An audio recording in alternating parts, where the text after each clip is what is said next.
Orthodox സഭയിൽ orthodox സഭയുമായിട്ട് എനിക്ക് ബന്ധങ്ങളുണ്ട്. എൻ്റെ കുടുംബക്കാരെല്ലാം കോളേജിൽ ഓർത്തഡോക്സിലായിരുന്നു. ഞങ്ങൾ മാത്രം ആദ്യം വന്നുകൊണ്ട് മഹത്വമായി മാറി. ഇപ്പോഴെല്ലാം 150 വർഷം മുമ്പാണ്. നിങ്ങളുടെ ബോംബെയിലുള്ള കുർബസ് തിരുമേനി ഞാനുമായിട്ട് വളരെ അടുത്ത ബന്ധമുണ്ട്. അതിന് മുമ്പുണ്ടായിരുന്ന തിരുഫിലോസ് തിരുമേനി ഞാനുമായിട്ട് വളരെ അടുത്ത ബന്ധമുണ്ട്. അതുകൊണ്ട് ആദ്യമായിട്ടാണ് ഞാൻ ഇങ്ങനെ ക്ലാസ്സിൽ നിങ്ങളെക്കുറിച്ച് എനിക്ക് അതായത് സാംസ്കാരികമായിട്ടുള്ള കാഴ്ചപ്പാടുകളിൽ എനിക്ക് അറിയില്ല. ഒന്ന് ഞാൻ വളർന്നതൊക്കെ വഴിയില്ല, ബോംബെ വരില്ല, ബട്ട് ജനിച്ചത് പറഞ്ഞു. പിന്നെ മലയാള ഭാഷയുടെ പ്രയാസം അതൊക്കെ അതായത് ഇന്നത്തെ ഈ ക്ലാസ് നിങ്ങൾ അല്പം ശ്രദ്ധ കൊടുക്കേണ്ടി വരും. കാര്യം അല്പം ടെക്നിക്കലായിട്ടുള്ള കാര്യങ്ങളില്ല. അത് ശ്രദ്ധിച്ചാൽ നല്ലതാണ്, അതിൻ്റെ ഗുണം ഉണ്ടാകും എന്ന് പ്രതീക്ഷിക്കും. ഇതിൻ്റെ ടൈറ്റിൽ നിങ്ങൾ ശ്രദ്ധിച്ചാണ് മലയാളത്തിലേക്ക് ഞാൻ തർജ്ജമ ചെയ്ത് പറഞ്ഞുകൊണ്ടുള്ള മാനസിക ആരോഗ്യവും കുടുംബത്തിൻ്റെ പ്രവർത്തന ശൈലി, ഡൈനമിക്സ്, അതിലുണ്ടാകുന്ന ചലനങ്ങൾ, ഇതിനെ കുറിച്ചാണ് നമ്മൾ ചിന്തിക്കാൻ പോകുന്നത്. അത് എന്തിനാ നമ്മൾ ഫാമിലി ഡൈനാമിക്സ് എന്ന് പറയുന്നത് വെച്ചാൽ ഒരു കുടുംബം ഒരു ചെറിയ സമൂഹമാണ്. സോഷ്യോളജിക്കലായിട്ട് പറഞ്ഞു കഴിഞ്ഞാൽ, സാമൂഹികമായിട്ട് പറഞ്ഞാൽ സമൂഹത്തിൻ്റെ ഏറ്റവും ചെറിയ ഘടനയാണ് കുടുംബം. അതിൻ്റെ ചെറിയ ഘടനയാണ് വ്യക്തി. അങ്ങനെ നോക്കുന്നത്. അപ്പം നമ്മൾ ചിന്തിക്കണം അതിൻ്റെ ഒരു പ്രവർത്തനം എന്തുമാത്രം. നമുക്ക് തന്നെ അറിയാം, ഒരു സമരം നടന്നാൽ എന്തുമാത്രം പ്രയാസങ്ങളുണ്ടാകും. അപ്പോൾ ഒരു കുടുംബത്തിൻ്റെ അവസ്ഥയിൽ തന്നെ പല ആൾക്കാർ ഇടപെടുന്നു, പല സാഹചര്യങ്ങളുണ്ടാകുന്നു. അതൊക്കെ നമ്മളെ ബാധിക്കുന്ന വിഷയങ്ങളാണ്. ഇനി ഒരു ചിത്രം നിങ്ങൾക്ക് കാണാൻ കഴിയുന്നുണ്ട്. എല്ലാവർക്കും കാണാമോ? ഈ ഒരു തെങ്ങല്ലേ, ആ തെങ്ങിനെ കണ്ടിട്ട് നിങ്ങൾക്ക് എന്തോ തോന്നുന്നു? വളരുന്നുണ്ട് ഇല്ലേ? ശരിയാണ്. അവിടെ ഒരു ചോദ്യമുണ്ട്, നിങ്ങൾക്ക് ചിന്തിക്കാം. എന്തുകൊണ്ട് ഈ തെങ്ങ് വളരുന്നു? എന്താണ് ഈ കാണുന്ന തെങ്ങ്, വളർന്നിരിക്കുന്ന തെങ്ങ്? അത് എന്തുകൊണ്ട് വളരുന്നു? അത് പല കാര്യങ്ങളുണ്ടായില്ല ഇല്ലേ? ശരിയാണ്. ഞാൻ അടുത്ത പിക്ചർ എടുത്തത് ഇത് കണ്ടു. ഇതും സാധ്യമാണില്ല. ഇങ്ങനെ ഒരു തെങ്ങിന് വളരാം. നമ്മുടെ ഈ സൈഡിലൊക്കെ ഉള്ള തെങ്ങുകളൊക്കെ വളഞ്ഞാ വളരുന്നത്. കാരണം അടുത്ത് ചൂടൽ കാണും, അപ്പൊ സൂര്യപ്രകാശം തേടി പോകും. അതുകൊണ്ടൊക്കെയാണ് തെങ്ങ് വളരുന്നത്. ഇതിന് അതിൻ്റെ ആവശ്യം വന്നില്ല. കാര്യം എന്താണ്? അതിൻ്റെ കടൽക്കരയാണ്, ഒന്നും ചുറ്റുപാട് ചൂടുകളിലില്ല, ഒന്നുമില്ല, നേരെ ഇങ്ങനെ ഒരു കാര്യം സാധ്യമാണ്. ഞാൻ പെട്ടെന്ന് ഇതിലേക്ക് അങ്ങ് വരികയാണ്. നമുക്ക് ഒത്തിരി കാര്യങ്ങൾ കവർ ചെയ്യാനുണ്ട്. അതായത് ഒരു കുടുംബം എന്ന് പറയുന്നത് പോലും ഇതുപോലെ തന്നെയാണ്. ഒരു കുടുംബം നമ്മൾ എടുക്കുന്ന സമയത്ത് അതിൻ്റെ അകത്ത് അതിനെ സംരക്ഷിക്കുന്ന ചില ഘടനകളുണ്ട്. ഇപ്പോൾ ഒരു തെങ്ങ് വളരുന്ന സമയത്ത് അതിന് ദോഷമുണ്ടാകുന്ന ഘടനകളുണ്ട്, അതുപോലെ തന്നെ ഗുണം തരുന്ന ഘടനകളുണ്ട്. അത് ആ രീതിയിൽ തന്നെ നോക്കുമ്പോൾ ഒരു കുടുംബത്തിൻ്റെ ചലനത്തിൽ, ഡൈനാമിക്സ് എന്ന് പറയും, ആ ചലനത്തിൽ തന്നെ അതിനെ സംരക്ഷിക്കുന്നതായ അതിൻ്റെ ചലനത്തിൽ കൂടി ഉണ്ടാകുന്ന ഗുണമേന്മകളുണ്ട്. ആ ഗുണമേന്മകൾ സപ്പോർട്ട് സിസ്റ്റമാണ്, ഒരു പ്രക്രിയയാണ്, ഒരു സിസ്റ്റമാണ്. നമ്മൾ പറയുന്നത് ഒരു സൗണ്ട് സിസ്റ്റമാണ്. ഈ സൗണ്ട് സിസ്റ്റത്തിന്റെ എവിടെയെങ്കിലും ഒരു ലൂസ് കണക്ഷൻ വന്നാൽ എന്ത് വെച്ചു? നമുക്ക് കേൾക്കത്തില്ല, അല്ലെ പരമ്പരാഗത അല്ലേ? അതുപോലെ തന്നെയാണ് കുടുംബം ഒരു സിസ്റ്റമാണ്. ആ സിസ്റ്റം നമ്മൾ പറഞ്ഞ, ഞങ്ങളുടെ ഭാഷയിൽ പറഞ്ഞാൽ, കുടുംബത്തിൽ പ്രശ്നങ്ങൾ വരുമ്പോൾ ഒരു സിസ്റ്റമിക് ഫെയിലിയറാണ്. ഒരു സിസ്റ്റത്തിൽ വന്നതായിരിക്കും. അതായത് ഇതിന്റെ സൗണ്ട് സിസ്റ്റം ബാക്കി എല്ലാം നല്ലതായിരിക്കും, ചെറിയൊരു കണക്ഷൻ ആയിരിക്കും ഇവിടുത്തെ പ്രോബ്ലം. അപ്പൊ ആ സിസ്റ്റമിക് ഫെയിലിയർ ഉണ്ടായിരിക്കും. നമുക്ക് ഒരു കുടുംബത്തെ നോക്കുന്ന സമയത്ത് അതിന്റെ പ്രവർത്തന ശൈലിയിൽ, ആ പ്രവർത്തന ശൈലിയിൽ എന്തെങ്കിലും കേടുപാടുകൾ ഉണ്ടായിക്കഴിഞ്ഞാൽ അതിൻ്റെതായിട്ടുള്ള ദോഷങ്ങൾ അവിടെ ഉണ്ടാകും. എന്ന് വെച്ചാൽ അതിന്റെ പ്രൊട്ടക്റ്റീവ് അല്ലെങ്കിൽ അതിനെ പ്രൊട്ടക്ട് ചെയ്യുന്നതായ അതിന്റെ സപ്പോർട്ട് സിസ്റ്റം അതിൽ ഇതാണ് പ്രയാസങ്ങൾ ഉണ്ടായിരുന്നു. പെട്ടെന്ന് പറഞ്ഞാൽ അങ്ങനെയുള്ള സ്ഥലങ്ങളിൽ ആകാംക്ഷ രോഗങ്ങൾ ഉണ്ടാകാറുണ്ട്, വിഷാദ രോഗങ്ങൾ ഉണ്ടാകാറുണ്ട്. അതൊക്കെ ഞാൻ ഒരു ലഘുവായിട്ട് പറഞ്ഞതേ ഉള്ളൂ. എന്നാൽ ഇതിൻ്റെ അകത്ത് ചിന്തിക്കേണ്ട കാര്യമാണ്, ഈ ഏറ്റവും കൂടുതൽ സംഘർഷങ്ങൾ ഉണ്ടാകുന്നത് എവിടെയാണ്? കുടുംബത്തിലാണ് ഉണ്ടാകുന്നത്. നമുക്കറിയാം ഒരു കുടുംബത്തിൽ രണ്ട് ധ്രുവങ്ങളിൽ ജീവിച്ച ആൾക്കാർ ഒരുമിച്ച് കൂടുക. ഈ രണ്ട് ധ്രുവങ്ങളിൽ ജീവിച്ച ആൾക്കാർ ഒരുമിച്ച് കൂടുന്ന സമയത്ത് ആ അവരവരുടെ ധ്രുവങ്ങളിലെ അനുഭവങ്ങളാണ് ഈ ഒരുമിച്ച് കൊണ്ടുവന്ന ഒരു പുതിയ ധ്രുവം ഉണ്ടാകും. ഒരു ദൃഢമായി തീരുക എന്നൊക്കെ നമ്മൾ പറയും. അപ്പൊ ഈ ധ്രുവത്തിലേക്ക് കൊണ്ടുവരുമ്പോൾ അവിടെ അവസരങ്ങൾ ഉണ്ടാകും, ചിന്താഗതി വ്യത്യാസം വരും, കാഴ്ചപ്പാടുകളിൽ വ്യത്യാസം വരും. ഇതെല്ലാം വരുമ്പോഴത്തേക്ക് അവിടെ എല്ലാം സംഘർഷങ്ങളുണ്ടാകും. ആ സംഘർഷങ്ങൾ ഈ കൂടെ ഉണ്ടാകുന്നതായ സമ്മർദ്ദം, ഈ സമ്മർദ്ദങ്ങളെല്ലാം ആ മനുഷ്യനെ ബാധിക്കും, ആ സ്ത്രീയോ പുരുഷനെയോ ബാധിക്കാം. ഞാൻ എൻ്റെ ഇത്രയും വർഷത്തെ അനുഭവങ്ങളിൽ ഒത്തിരിയും സാഹചര്യങ്ങളുണ്ട്. ചില സ്ത്രീകളാണ്, ചില പുരുഷന്മാരും ഈ സമ്മർദ്ദങ്ങളെല്ലാം അനുഭവിച്ചിട്ട് അവസാനം ഡോക്ടറിൽ പോയി. ഡോക്ടർ പറയുമ്പോൾ മരുന്ന് കൊടുക്കും. ചിലപ്പോൾ നിസ്സാര കാര്യങ്ങളായിരിക്കും, അതൊക്കെ കൈകാര്യം ചെയ്യുന്നതായിരിക്കും. എന്നാൽ അതൊക്കെ കൈകാര്യം ചെയ്യാതെ മരുന്ന് വെച്ചാണെങ്കിലും പ്രശ്നം തീർക്കാൻ പറ്റും. മാനസിക നിലയിൽ വ്യത്യാസം തീർക്കാം. പ്രശ്നം തീരണമെങ്കിൽ അവരവരും മനസ്സിലാക്കാം. അപ്പൊ നമ്മൾ ഓർക്കേണ്ടത് ഫാമിലി ഡൈനാമിക്സ് അല്ലെ ആ പ്രക്രിയയിൽ പ്രൊട്ടക്റ്റീവ് ഫാക്ടേഴ്സ് ഉണ്ട്, സംരക്ഷിക്കുന്ന ഫാക്ടേഴ്സ്, കാര്യങ്ങളുണ്ട്, നശിപ്പിക്കുന്ന സംഘർഷങ്ങൾ ഉണ്ടാക്കുന്ന സാഹചര്യങ്ങളുണ്ട്. അപ്പൊ അത് നമ്മൾ മനസ്സിലാക്കി വേണം മുന്നോട്ട് പോകാനായിട്ട്. അപ്പൊ ഇത് ഒരു പ്രൈമറി സപ്പോർട്ട് സിസ്റ്റം.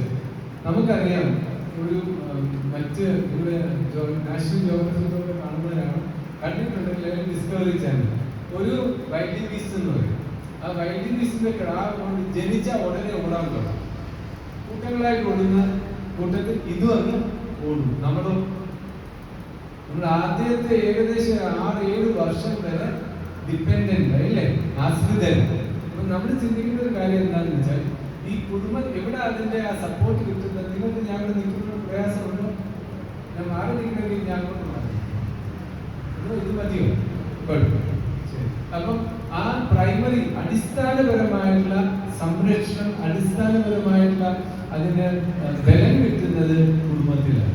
ആ കുടുംബത്തിൽ കിട്ടുന്ന ബലം കിട്ടാതെ പോയി കഴിഞ്ഞാൽ ഉണ്ടാകുന്ന പ്രയാസങ്ങളുണ്ട്. അപ്പം അത് നമ്മുടെ വികാരങ്ങൾ, നമ്മുടെ പെരുമാറ്റ ശൈലികൾ, ബിഹേവിയർ എന്ന് വെച്ചാൽ പെരുമാറ്റ ശൈലികൾ, അതുപോലെ തന്നെ മാനസിക നിലവാരത്തെ ഇത് ബാധിക്കും. നിങ്ങൾ എപ്പോഴും ഞാൻ ചോദ്യം ചോദിക്കില്ല, കള്ളം പറയത്തില്ല. ഞാൻ വിചാരം പള്ളിയിൽ ഇരിക്കും, പള്ളിയിൽ പോകുന്ന ഇവിടെ കള്ളം പറയാം, ഇവിടെ പറയും. ആത്മഹത്യ ചിന്തിക്കാത്ത ആരെങ്കിലും ഉണ്ടെങ്കിൽ കൈകൊട്ടി. ഞാൻ പറഞ്ഞ എന്താണെന്ന് ചോദ്യം മനസ്സിലായി, കുരുക്ക് ചോദ്യം അല്ലേ? ആത്മഹത്യ ചിന്തിക്കാത്ത ആരെങ്കിലും ഉണ്ടെങ്കിൽ കൈകൊട്ടി. വായിച്ചോ, പ്രത്യേക കരുതലാണ്. നമ്മൾ ഒരു സമയത്തല്ലേ വേറെ സമയത്ത് ചിന്തിക്കാറുണ്ട്, ഇതൊക്കെ ചത്താ മതി, മരിച്ചാൽ മതിയായിരുന്നു, ഇല്ലേ? ചിന്തിക്കാറില്ല. ഇതാ യാഥാർത്ഥ്യം. അപ്പൊ എന്താ എന്റെ കാര്യം?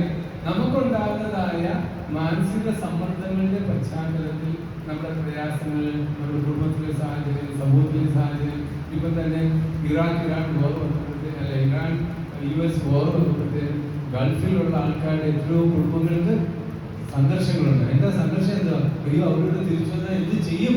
അങ്ങോട്ട് പോയതേ ഉള്ളൂ. എത്ര ആൾക്കാർ പറയും, അയ്യോ അങ്ങോട്ട് പോയതേ ഉള്ളൂ, ഒന്നും ആയിട്ടില്ല, ഒരു വീടില്ല, വസ്തുവില്ല, ഒന്നുമില്ല. ഇതൊക്കെ ഓർക്കുമ്പോൾ സംഘർഷങ്ങൾ കൂടും. നമ്മുടെ വെൽബീങ്, മാനസിക നിലയുടെ ഒരു നന്മ, ആ അവസ്ഥയ്ക്ക് വ്യത്യാസങ്ങളുണ്ട്, പ്രയാസങ്ങളുണ്ട്. അപ്പം അവിടെ ഒക്കെ നമ്മളെ പിടിച്ചു നിർത്തുന്ന കാര്യം എന്തുവാ? നമ്മളെ പിടിച്ചു നിർത്തുന്ന ഒരു കാര്യം അതിന് പറയുന്നത് കണക്ഷൻസ് എന്ന് പറയും. എന്താ കണക്ഷൻ? ഇപ്പൊ നമുക്കറിയാം, ഈ ഫാനുകളെല്ലാം വർക്ക് ചെയ്യുന്ന എവിടെ ഒരു മെയിൻ സ്വിച്ച് ഉണ്ട്, ഇല്ലേ? ആ മെയിൻ സ്വിച്ച് എല്ലാം ഇങ്ങോട്ടും അങ്ങോട്ടും ഒക്കെ ബന്ധപ്പെടുത്തിയിട്ടാണ് നമ്മളത് ഓൺ ചെയ്യുന്നത്. അതുപോലെ തന്നെ നമ്മുടെ ജീവിതത്തിലും കണക്ഷൻസ് ഉണ്ട്. നല്ല രീതിയിലുള്ള ബന്ധങ്ങളുള്ള കണക്ഷൻസ് ഉള്ള, അല്ലെങ്കിൽ കണക്ടിവിറ്റി ഉള്ള സ്ഥലങ്ങളിൽ എന്തെങ്കിലും പ്രയാസം വന്നു കഴിഞ്ഞാൽ നമ്മൾ അങ്ങോട്ട് കൂടുതൽ ആളുകളെടുത്താണ് പോകുന്നത്, കുടുംബത്തിലുള്ള ആൾക്കാർ. ഒരു കുഞ്ഞിന് വിഷമം വന്നാൽ എവിടെ ആദ്യം ഓടുന്നത്? അമ്മയുടെ അടുത്ത്, ഇല്ലേ? അമ്മയെന്ന് വിളിക്കും, ഇല്ലേ? അപ്പൊ എന്താ, അമ്മയുമായിട്ടൊരു കണക്ടിവിറ്റി ഉണ്ട്. അതെല്ലാം ഓർക്കണം. അപ്പൊ നമ്മള് ഒരു ഫാമിലി എന്ന് പറയുന്ന പ്രൈമറി സപ്പോർട്ട് സിസ്റ്റം എന്ന് പറയുന്ന സമയത്ത് ആ അവസ്ഥയിൽ ഉണ്ടാകുന്ന ഗുണമോ ദോഷമോ വ്യക്തികളെ ബാധിക്കും. അതിന് ആ ഫാമിലിക്ക് പ്രാധാന്യം ഉണ്ടെന്ന് പറയുന്നതിന്റെ കാരണം ആ വ്യക്തിയെ ബാധിക്കും. 100% നമ്മളത് മനസ്സിലാക്കും. നല്ല കഥകളുണ്ട്, ഇല്ലേ? കായൻ എന്തോ ചെയ്തു? കായൻ സഹോദരനെ വയലിലോട്ട് വിളിച്ചിട്ട് എന്തോ പറഞ്ഞു അതോ കൊന്നു. ഇപ്പൊ നേരത്തെ മുൻപ് അപ്പൊ കായൻ എന്തുമാത്രം ദുഷ്ടത ചിന്തിച്ചെടുത്തു വെച്ചെന്നോ അതെവിടെയായിരിക്കും പഠിച്ചത്? അവരുടെ വീട്ടിൽ തന്നെ പഠിച്ചൊരു അനുഭവമായിരുന്നു. ആ ആബേൽ വേറൊരു ശൈലിയാണ് പഠിച്ചത്. അപ്പൊ ഓർക്കേണ്ട ഒരു കാര്യം ഇപ്പോഴും ഞാൻ ചിന്തിക്കാറുണ്ട്. ആൾക്കാർ കായനെ കുറിച്ച് പറയും, പക്ഷെ ആബേലുള്ള നന്മ പറയുന്നത്. ആബേലുള്ള നന്മ എന്താണ്? അയാള് ചേട്ടനെ വിശ്വസിച്ചു. മനസ്സിലാകും? അങ്ങനെ ഒരു ഭാവം അയാൾക്ക് ഉണ്ടായിരുന്നു. അപ്പൊ ഇതെല്ലാം ഈ കുടുംബത്തിന്റെ പശ്ചാത്തലത്തിൽ ഉണ്ടാകുന്ന കഥകൾ. നമ്മൾ പഴയ നിയമം വായിച്ചാൽ അതിൽ ഒട്ടേറെ അനുഭവങ്ങൾ അത് പറയുന്നുണ്ട്. സഹോദരങ്ങളുടെ ബന്ധങ്ങൾ, സഹോദരിമാരായിട്ടുള്ള ദാവീദിന്റെ കഥയൊക്കെ വായിച്ചാൽ എന്തുമാത്രം കാര്യങ്ങൾ അവിടെ എഴുതിയിട്ടുണ്ട്. ഈ പ്രൊട്ടക്റ്റീവ് ഫാക്ടർ എന്ന് പറയുന്നത് നമ്മൾ എന്തോ അർത്ഥം വെക്കുന്നതിന് നമ്മൾ മനസ്സിലാക്കണം. അതായത് ഇപ്പം ഞാൻ ഉദാഹരണം പറയാം, ഏറ്റവും എളുപ്പം ഉദാഹരണം പറയാവുന്ന ഒരു കാര്യം. ഇപ്പം നമുക്ക് ചൂടുള്ള സമയം, ആരെങ്കിലും ഇപ്പോൾ ഒരു ചെടി നട്ട ചെടി ഉണ്ടെങ്കിൽ അതിനെന്ത് ചെയ്യും? വെള്ളം ഒഴിക്കും, പിന്നെന്ത് ചെയ്യും? മറ വെക്കും, ഇല്ലേ? എന്താ? ചൂട് അടിക്കും. അതാണ് പ്രൊട്ടക്റ്റീവ് ഫാക്ടർ എന്ന് പറയുന്നത്. അത് വൃക്ഷങ്ങൾ കൊണ്ടെങ്കിൽ അതുപോലെ തന്നെ മനുഷ്യന്റെ അനുഭവം. നമുക്ക് പശു വളർത്തുന്ന കാര്യം ഉണ്ടോ? ഇവിടെ പശു വളർത്തിയിട്ടുള്ളവരുണ്ടോ? ഉണ്ട്. ഒരു സമയത്തുണ്ടായിരുന്നില്ല. ഇതൊക്കെ എന്ത് മനോഹരമായ അനുഭവങ്ങളല്ലേ? ഒരു പശുവിനെ വളർത്തുക. അപ്പൊ നമ്മളിപ്പോ ഏത് പശുവിനെ കിട്ടിയിരിക്കും. രാവിലെ ഒരു 8 മണിയാകുമ്പോൾ 7 മണിയാകുമ്പോൾ പശുവിനെ കറന്ന് കുളിപ്പിച്ചുകൊണ്ട് അയ്യത്ത് കെട്ടിക്കഴിഞ്ഞാൽ നമ്മൾ സാധാരണ ഒരു 12 മണിയായി കഴിഞ്ഞാൽ എന്ത് ചെയ്യും? വെള്ളം കൊടുക്കും, അല്ലെങ്കിൽ തിരിച്ചു കൊണ്ടുവന്ന് കെട്ടുക. എന്തുകൊണ്ടാണ്? ചൂട്. അപ്പൊ ചൂടടിക്കാതിരിക്കാൻ നമ്മൾ അതിനെ തിരിച്ചു കൊണ്ടുവന്ന് കെട്ടും. അതെന്തുവാ? ഇതൊരു പ്രൊട്ടക്റ്റീവ് ഫാക്ടർ, സംരക്ഷണത്തിന്റെ ഒരു മുഖാന്തരമാണ്, ഇല്ലേ? അപ്പൊ അതാണ് ഇപ്പൊ നമ്മള് കോവിഡ് വന്ന സമയത്ത് എന്ത് ചെയ്തത്? നമ്മളെല്ലാം മാസ്ക് വെച്ച് എന്തിനാ? നമ്മളെ തന്നെ സംരക്ഷിക്കാൻ. അപ്പൊ ഒരു കുടുംബത്തിന് അതിൻ്റെതായിട്ടുള്ള പ്രൊട്ടക്റ്റീവ് ഫാക്ടേഴ്സ് ഉണ്ട്. കുടുംബത്തിനെ സംരക്ഷിക്കാനായിട്ടുള്ള ചില മാനദണ്ഡങ്ങളുണ്ട്. അതെന്തൊക്കെയാണ്? അതിലൊന്നാണ് അവിടെ സംരക്ഷണം വേണം. എന്താ വേണ്ടത്? കുഞ്ഞുങ്ങൾക്ക് എന്താ കിട്ടേണ്ടത്? സംരക്ഷണം കിട്ടണം. ഇപ്പൊ വേലി വിള തിന്നുക എന്ന് കേട്ടിട്ടില്ല? വേലി വിള തിന്നുന്ന അനുഭവം കുടുംബത്തിലുണ്ടെങ്കിൽ ആ കുടുംബത്തിന് എന്ത് പറ്റും? സംരക്ഷണം ഇല്ല, അവിടെ പ്രയാസമുണ്ടാകും. അതുപോലെ വേറെ എന്താ? സ്റ്റേബിൾ ആയിരിക്കണം, നിരപ്പ് വേണം. ഇന്ന് കുടിച്ചു വന്ന് വേളം ഉണ്ടാക്കി അടി വേണം, നാളെ ഒരാഴ്ചത്തേക്ക് പപ്പ ഭയങ്കര സ്നേഹം, ഒക്കത്തില്ല. എന്താ? പ്രത്യേക അവിടെ തന്നെ ഭയങ്കര പ്രയാസങ്ങളാണ്, സംഘർഷങ്ങളാണ്. കുഞ്ഞുങ്ങൾക്ക് നിൽക്കാൻ പോലും ഒക്കത്തില്ല. എനിക്ക് പണ്ടുണ്ടായ കേസസിലല്ല ഒരു കേസുകളോട് അമ്മ പറഞ്ഞത്, അച്ഛൻ രാത്രി ഞങ്ങൾ കപ്പക്കേട് പോയി ഒളിച്ചിരിക്കുന്നു. കാര്യം എന്താ? അദ്ദേഹം കുടിച്ചു വന്നാൽ ഉണ്ടാകുന്ന ബഹളങ്ങളാണ്. അവർക്ക് രക്ഷയില്ല, അവിടെ സ്റ്റെബിലിറ്റി ഇല്ല. അവിടെ ഇന്നത്തെ നാളത്തെ അവസ്ഥ എന്താന്ന് പറയാൻ ഒക്കത്തില്ല. ബിഞ്ച് ഡ്രിങ്കിങ് എന്ന് പറയാം. അങ്ങനെയുള്ള ആൾക്കാർ കുടിക്കാതിരിക്കും, പിന്നെ കുടിക്കുമ്പോൾ ഭയങ്കരമായിട്ട് കുടിക്കും. പിന്നെ ഒരു 2-3 അല്ലെങ്കിൽ ഞങ്ങളുടെ ഭാഷ പറഞ്ഞ ഷെഡിൽ കയറിയെന്ന് പറയും. ഷെഡിൽ കയറി പിന്നെ 2000 കണക്ക് വരും ഷെഡിൽ. ആ ഷെഡിൽ പോകുന്നതിൻ്റെ ഇടയ്ക്കുള്ള ബഹളങ്ങളാണ്. ഭാര്യ കഴിക്കും, കല പൊട്ടിക്കും, മറ്റേ എല്ലാം അവിടെ നടക്കും. അപ്പൊ സ്റ്റെബിലിറ്റി ഉണ്ടോ? ഇല്ല, സ്റ്റെബിലിറ്റി ഇല്ലാത്തതായ അവസ്ഥ. പിന്നെ അടുത്തതാണ് പരിപോഷണം. ഈ പരിപോഷണം എന്ന് പറഞ്ഞാൽ എന്താ? മുലപ്പാൽ എടുക്കുന്നത് മാത്രമല്ല പരിപോഷണം, വൈകാരികമായ പരിപോഷണം, ആ കുഞ്ഞിനുണ്ടാകുന്ന ആകാംക്ഷകൾക്കുള്ള പരിപോഷണം. ഇപ്പൊ ഒരു ഉദാഹരണം ഞാൻ പറയാം. ഈ കുഞ്ഞിവിടെ കിടന്നു പറഞ്ഞു, ഇല്ലേ? കുഞ്ഞിവിടെ കിടന്നു പറഞ്ഞാൽ എന്ത് ശാന്തമായിട്ടാണ് പറയുന്നത്. ആ കുഞ്ഞിന് കിട്ടേണ്ട സംരക്ഷണം ഇവിടെ കിട്ടുന്നുണ്ട്. അപ്പൊ അതിനൊക്കെ നല്ല ആശ്വാസമുണ്ട്. ഇതേ കുഞ്ഞിനെ നമ്മൾ വെളിയിലോട്ട് ഇറക്കുമ്പോൾ ഒരു പട്ടി കടിക്കാൻ വന്നാൽ എന്തായിരിക്കും കുഞ്ഞിന്റെ അവസ്ഥ? ഭയങ്കരമായിട്ട് അലറും, ഇല്ലേ? ആ അലർച്ച കേട്ടാൽ നമ്മൾ വിചാരിക്കും ചാകാൻ പോകണം. മനസ്സിലായിരുന്നു? അപ്പൊ എന്താ അവിടെ സംഭവിച്ചിരിക്കുന്നതെന്ന് വെച്ച് കഴിഞ്ഞാൽ അതിന് കിട്ടേണ്ട പരിപോഷണം, സംരക്ഷണം കിട്ടുന്നില്ല. കിട്ടാതെ പോകുമ്പോൾ അതിൻ്റെതായിട്ടുള്ള ബുദ്ധിമുട്ടുകൾ കുഞ്ഞുങ്ങൾക്ക് ഉണ്ടാകും. പിന്നെന്താണെന്ന് വെച്ച് കഴിഞ്ഞാൽ ഒരു കൺസിസ്റ്റന്റ് ആയിട്ടുള്ള ഒരു ഫാമിലി ലൈഫ് വേണം. കൺസിസ്റ്റന്റ് എന്ന് പറഞ്ഞാൽ പട്ടിണി ഇല്ലായ്മയില്ല, പട്ടിണി ആകാൻ പാടില്ല, അത് കുടുംബത്തിന് ചുമതല അവരോടുണ്ട്. എന്നാൽ പോലും പട്ടിണി ഇല്ലായ്മയെക്കാട്ടി കൂടുതൽ അവിടെ സ്വസ്ഥതയുണ്ടോ എന്നുള്ള വിഷയം. ആ സ്വസ്ഥത ഇല്ലെങ്കിൽ, പട്ടിണി ഇല്ലെങ്കിലും പ്രയോജനം. അപ്പൊ ആ കുടുംബത്തിന്റെ ഒരു നിലനിൽപ്പിന്റെ അവസ്ഥ എന്ന് പറഞ്ഞാൽ അവിടെ സ്വസ്ഥത വേണം. അത് അതിന്റെ അർത്ഥം എന്താ? അതിൽ കൂടെ ഉണ്ടാകുന്ന ഒരു പ്രയോജനം നെഗറ്റീവ്, അതായത് ദോഷം ചെയ്യുന്ന കാര്യങ്ങൾ ഉണ്ടാകാതിരിക്കും. ഞങ്ങൾ സൈക്കോളജി പഠിച്ചപ്പം ഞങ്ങൾക്കൊരു പ്രൊഫസർ ഉണ്ട്, വെള്ളക്കാലത്ത് സ്ത്രീയാണ്. അപ്പൊ അവര് പറയുന്ന ഒരു കാര്യമുണ്ട്, you teach people the right behavior, then you don't have to teach people the wrong, correcting the wrong behavior. ഒരാളെ റൈറ്റ് ബിഹേവിയർ പഠിപ്പിച്ചു കഴിഞ്ഞാൽ തെറ്റായ ബിഹേവിയർ പഠിപ്പിക്കാനായിട്ട് നിങ്ങൾ നടക്കേണ്ട ആവശ്യം വരത്തില്ല. കാര്യം നമുക്ക് ഓൾറെഡി അറിയാം എന്താണ് ചെയ്യേണ്ടതെന്ന്. ഞാൻ ബോംബെ റെഡ് സ്ട്രീറ്റിന്റെ കാര്യം പറഞ്ഞില്ല. അവിടുന്ന് വന്ന കുട്ടികളെല്ലാം ഭയങ്കര വയലന്റ് എന്ന് വെച്ചാൽ അവര് അടിയും പഴക്കം ഉണ്ടാക്കാത്ത ദിവസമില്ല. ഒരു ദിവസം ഒരു കുട്ടി ട്യൂബ്ലൈറ്റ് മറ്റൊരു കുട്ടിയെ കുത്തി ദൈവാധീനം പോയി അത് അകത്ത് കയറി കഴിച്ചിലേ പോയി ആശുപത്രിയിൽ കൊണ്ടുപോകുന്നു. പക്ഷെങ്കിൽ അന്ന് ഞാൻ വന്നതേ ഉള്ളൂ, തിരിച്ച് ഞാൻ 2 ടേം കൊണ്ട് ഇരുന്നതാണ്. 2ാമത്തെ ടേം വന്നപ്പോൾ ആദ്യത്തെ ഒരാഴ്ച സംഭവിച്ചത് ഞാനപ്പോൾ ടീച്ചേഴ്സായിട്ട് അവരെ മനസ്സിലാകുന്ന കാര്യം ചെയ്യും. കുഞ്ഞുങ്ങൾക്ക് നിങ്ങളൊരു കാര്യം, ഒരു മുട്ട കൊടുക്കണം, ഒരു മുട്ട, എന്നിട്ട് അതേ ഒപ്പിട്ടിട്ടാണ് കൊടുക്കണം. കാര്യം എന്താണെന്ന് വെച്ചാൽ എന്നിട്ട് അവരോട് പറയണം, ഈ ഒരാഴ്ച നിങ്ങൾ ഇത് സംരക്ഷണത്തിൽ ഇതിനെ സൂക്ഷിക്കണം. സൂക്ഷിച്ചു കഴിഞ്ഞാൽ നിങ്ങൾക്കൊരു പ്രൈസ്. സിമ്പിൾ കാര്യം. ഒരു മുട്ട കയ്യിൽ എപ്പോഴും പിടിക്കണം. പിടിക്കാൻ നേരത്ത് മാത്രം ഭക്ഷണം കഴിക്കാൻ മാറ്റി വെക്കണം. അല്ലാത്ത സമയത്തെല്ലാം നിങ്ങൾ മുട്ട കൈ പിടിക്കണം. അവർ ചോദിച്ചാൽ എന്താ അതിൻ്റെ താല്പര്യം? അപ്പോൾ നിങ്ങളൊരു ആഴ്ച ചെയ്ത് കഴിയുമ്പോൾ നമുക്ക് പിന്നെ അടുത്ത കാര്യം ചിന്തിക്കും. എന്താ കാര്യം നമുക്ക് പിന്നെ പറയാം. ഈ ഒരാഴ്ച ചെയ്ത് കഴിയുമ്പോഴത്തേക്ക് വയലൻസ് എല്ലാം കുറഞ്ഞു. നേരത്തെ ഉണ്ടായിരുന്ന വയലൻസ് എല്ലാം പറഞ്ഞു. ഇതെല്ലാം കഴിഞ്ഞപ്പോൾ ഞാൻ അവരോട് പറഞ്ഞു, നിങ്ങൾക്ക് അതിൻ്റെ കാരണം അറിയാമെന്ന് ചോദിച്ചു. ഞാൻ പറഞ്ഞു, മുട്ട കയ്യിൽ നിന്ന് വെച്ചിട്ട് വേണ്ട മറ്റൊരാളെ അടിക്കാനായിട്ട്. മുട്ട വെച്ച് പൊട്ടിക്കഴിഞ്ഞാൽ പ്രൈസ് കിട്ടത്തില്ല. അപ്പൊ അതായത് കുത്തി. ഞാൻ അവർക്കൊരു ഓൾട്ടർനേറ്റ് ബിഹേവിയർ കൊടുത്തു. ഈ ഓൾട്ടർനേറ്റ് ബിഹേവിയർ കൊടുത്തു കഴിഞ്ഞപ്പോൾ അവർക്ക് പിന്നെ അടിയും വഴക്കിനുള്ള സമയവും സ്ഥലവും ഇതാണ്. അപ്പൊ നമ്മൾ പറയുന്നത് എന്താ? നെഗറ്റീവ് ഔട്ട്കംസ് നമുക്ക് കുറയ്ക്കാനായിട്ട് പോസിറ്റീവ് ഔട്ട്കംസ് കൂടുതൽ നമ്മൾ ചെയ്തു കഴിഞ്ഞാൽ അതിൽ കൂടെ നെഗറ്റീവ് ഔട്ട്കംസ് ഇല്ലാതാണ്. ഇത് മനസ്സിലാക്കുന്നുണ്ടല്ലോ. അപ്പൊ നമ്മുടെ കുടുംബത്തിൽ ചിന്തിക്കേണ്ട കാര്യമാണ്, ഈ ഒരു അവസ്ഥയിൽ മനുഷ്യന്റെ മാനസിക, സാംസ്കാരിക, സാമൂഹിക ഇതെല്ലാം കൂടി ചേർന്നുണ്ടാകുന്ന ഒരു ആത്മീയ നിലവാരത്തെയാണ് നമ്മൾ കാണേണ്ടത്. കണക്റ്റഡ്നെസ്. റെസിലിയൻസ് എന്നുള്ളൊരു വാക്കാണ്. റെസിലിയൻസ് എന്നുള്ള വാക്ക് ആരും കേട്ടിട്ടുണ്ടോ? English resilience. അതെന്താന്ന് വെച്ച് കഴിഞ്ഞാൽ അതിന്റെ ഏറ്റവും നല്ലൊരു ഉദാഹരണം പറയും. ഞങ്ങൾ കിഴക്കൻ ഏരിയക്കാരും, ഞങ്ങൾ കിഴക്കന്മാരുന്നുണ്ട്, നിങ്ങളെല്ലാം പടിഞ്ഞാറന്മാർ അല്ലേ? ഞങ്ങളവിടെ ഈ മലയായിരുന്നു.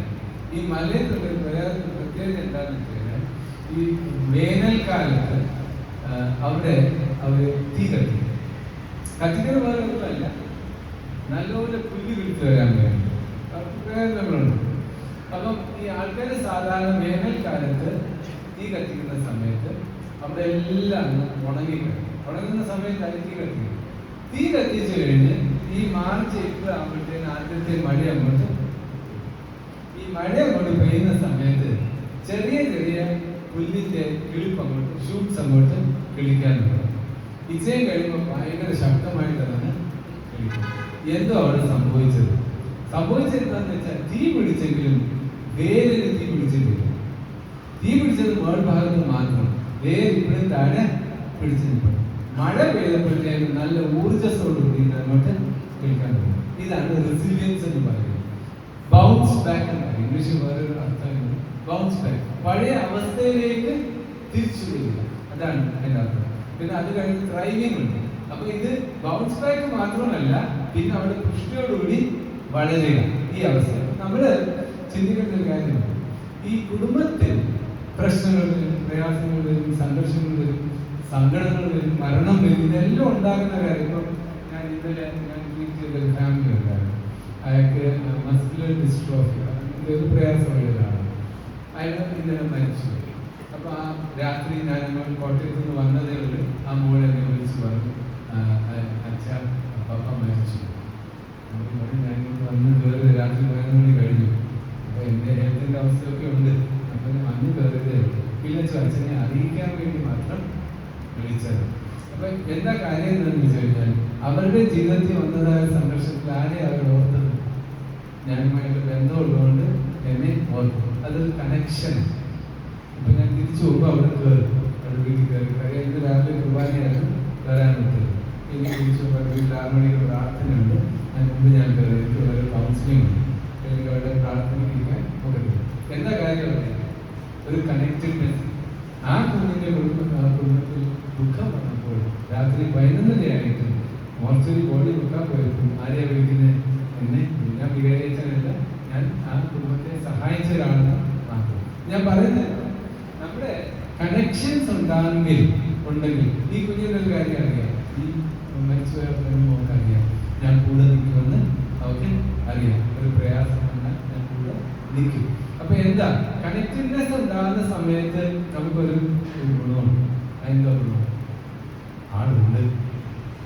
ആള് നമുക്ക് ദൈവവിശ്വാസം അതല്ലേ. ഞാൻ എൻ്റെ കണ്ണുകൾ പർവ്വതങ്ങളിൽ ഉയർത്തുന്നു, എൻ്റെ സഹായം ആകാശത്തെ ഭൂമിയെ. അപ്പൊ ആള് വിശ്വാസമാണ്. അപ്പൊ കണക്റ്റഡ്നെസ് ആണ്, ദൈവവുമായിട്ടൊരു കണക്റ്റഡ്നെസ് ആണ്. അപ്പൊ അത് ഓർക്കണം. കണക്റ്റഡ്നെസ് ഉള്ള സ്ഥലങ്ങളിലൊക്കെ ഉണ്ടാകുന്ന ഒരു കാര്യം ആകാംക്ഷ കുറവാണ്, ഡിപ്രഷൻ കുറവാണ്. എന്താ കാര്യം? ആ ആളിന്റെ ആകാംക്ഷ വരുന്ന സമയത്ത് തന്നെ അതിനെ തടയാനായിട്ടുള്ള ഒരു അന്തരീക്ഷം അവിടെ ഉണ്ട്. ഞാൻ ഈ ഇല്ലാത്തൊരു കാര്യം കൂടെ പറയാം. അല്പം അതിന്റെ മനഃശാസ്ത്രപരമായ കാര്യങ്ങളുടെ പറഞ്ഞോട്ടെ, കുഴപ്പമില്ലല്ലോ. അതായത് നമ്മുടെ കാലൊന്ന് ഉടുക്കിയാൽ അടുത്ത പ്രാവശ്യം കുഴി ചാടി എവിടെ ഉടുക്കും? അവിടെ തന്നെ ഉടുക്കില്ലേ? അതുപോലെ മനസ്സിന്റെ അവസ്ഥയിൽ ഒരു ബുദ്ധിമുട്ട് വന്നെങ്കിൽ അതിന് ബ്രെയിൻ ട്രാൻസ്മിറ്റേഴ്സ്, ന്യൂറോ ട്രാൻസ്മിറ്റേഴ്സ് ഉണ്ട്, ന്യൂറോൺസ് ഉണ്ട്, അങ്ങനെയുള്ള കോശങ്ങളൊക്കെ ഉണ്ട്. അപ്പൊ ഒരു പ്രാവശ്യം ആ പാറ്റേൺ അങ്ങോട്ട് ആയി കഴിഞ്ഞാൽ അടുത്ത പ്രാവശ്യം അതുപോലെ സംഘർഷം വരുമ്പോൾ അതേ പാറ്റേണിൽ അത് പോകും. അത് ഓർക്കണം. അപ്പൊ അതിനെന്താ ചെയ്യേണ്ടത്? ആദ്യമേ അതിനെ കറക്റ്റ് ചെയ്യണം. അതായത് ആ പ്രശ്നങ്ങൾ വരുന്നതിനെ കൂടുതൽ സങ്കീർണമാക്കാതെ ഇരിക്കാനായിട്ട് നേരത്തെ തന്നെ അതിനുള്ള പോംവഴികൾ നമ്മൾ കണ്ടെത്തണം. അതിനാ തെറാപ്പി എടുക്കുകയും ഡോക്ടർമാരുടെ പോയി ഡോക്ടർമാർ പറയും ഡിപ്രഷൻ വന്നാൽ മരുന്ന് കഴിക്കണം. കാര്യം അതിന് കാരണം എന്താ അവർ പറയുന്നത്? ട്രാൻസ്മിറ്റേഴ്സ് അല്ലെങ്കിൽ ന്യൂറോൺ പാറ്റേണിങ് ആയിക്കഴിഞ്ഞാൽ, അതിൻ്റെ ഒരു ശൈലി ആയിക്കഴിഞ്ഞാൽ അതിനെ മാറ്റിയെടുക്കാനായിട്ട് ബുദ്ധിമുട്ട് വരും. അപ്പൊ നമ്മുടെ ഓർക്കേണ്ട ഒരു കാര്യമില്ല, നമ്മുടെ ജീവിതത്തിൽ കണക്റ്റഡ്നെസ് ഉണ്ടെങ്കിൽ, കണക്ഷൻസ് ഉണ്ടെങ്കിൽ, നല്ല ബന്ധങ്ങളുണ്ടെങ്കിൽ അവിടെ ഡിപ്രഷൻ, അതായത് ആകാംക്ഷ, വിഷാദം, അതൊക്കെ കുറഞ്ഞു കിട്ടാൻ സാധ്യതയുണ്ട്. മാത്രമല്ല അതിന്റെ കൂട്ടത്തിൽ സ്വയത്തെ കുറിച്ചുള്ള വില കൂടാനും സാധ്യതയുണ്ട്. പല ആൾക്കാർക്കും ഉണ്ടാകുന്ന പ്രശ്നമില്ല, അവർക്ക് സ്വയത്തെ കുറിച്ചുള്ള ഒരു വില ഇല്ല. ഞാൻ പോരാ, എന്നെ കൊണ്ട് ഒക്കത്തില്ല, എന്നെ കൊണ്ട് ഒരു കാര്യം സാധിക്കത്തില്ല, എന്നെ കാണാൻ കൊള്ളത്തില്ല, കണ്ട് അവരെ കണ്ടില്ല എന്തുമാത്രം പൈസ ഉണ്ട്, എനിക്കൊന്നും ഇല്ല, കണ്ടില്ല അവരൊക്കെ നല്ല വണ്ടി വാങ്ങിച്ചു, വലിയ വീട് വെച്ചു, ഞാൻ ഇപ്പോഴും ചെറിയ വീട്ടിലാണ്. ഇങ്ങനെയുള്ള ചില കാര്യങ്ങളൊക്കെ നമ്മുടെ ആളത്വബോധത്തെ ഇല്ലാതെ. അപ്പൊ അവിടെ വേണ്ടിയ ഒരു കാര്യമാണ് നമുക്ക് നല്ല കണക്ഷൻസ്. എന്താണ് കണക്ഷൻസ് ഹെൽപ്പ് ചെയ്യുന്നത്? നമ്മളെ പഠിപ്പിക്കും. പുതിയ അതല്ല വിഷയം, എനിക്ക് വീടുണ്ടോ ഇല്ലയോ എന്നുള്ളതല്ല വിഷയം, നിന്റെ ഉള്ളിലെ അനുഭവമാണ് വിഷയം. നിനക്ക് കിട്ടുന്നതായ ഒരു സംരക്ഷണമാണ് വിഷയം, നിനക്ക് കിട്ടുന്ന സ്നേഹമാണ് വിഷയം. അതൊക്കെയല്ലേ ദൈവത്തിൽ നിന്ന് നമ്മൾ ആഗ്രഹിക്കുന്നത്. അതാണ്. അപ്പൊ റെസിലിയൻസ് ഞാൻ നേരത്തെ പറഞ്ഞു. ഈ കുടുംബത്തിലുണ്ടാകുന്ന ഞാൻ ഏറ്റവും കൂടുതൽ ബലം പഠിച്ചത് എൻ്റെ മാതാപിതാക്കളിൽ നിന്ന്. അതിന്റെ കാരണം പറയാം, ചില കാര്യങ്ങളൊക്കെ പറയണം. എൻ്റെ ഫാദർ റോയൽ ബ്രിട്ടീഷ് നേവിയിലായിരുന്നു. റോയൽ ബ്രിട്ടീഷ് നേവി പണ്ട് സ്വാതന്ത്ര്യത്തിന് മുമ്പ്.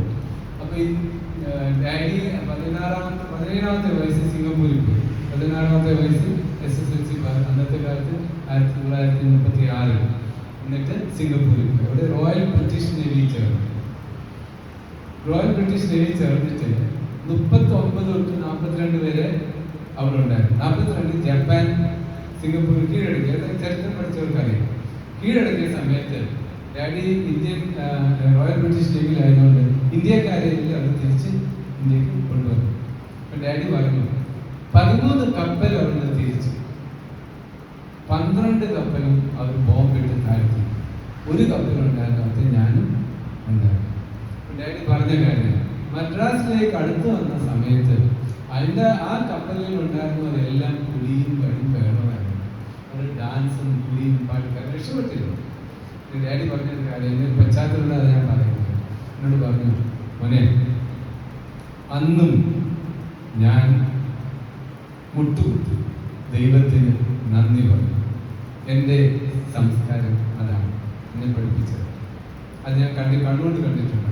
1965 യുദ്ധത്തിൻ്റെ 66 ആ സമയങ്ങളിൽ 67 യുദ്ധത്തിൻ്റെ സമയത്ത് ഞാനും ഡാഡിയും ഡൽഹിയിൽ തന്നെ താമസിക്കുന്നു.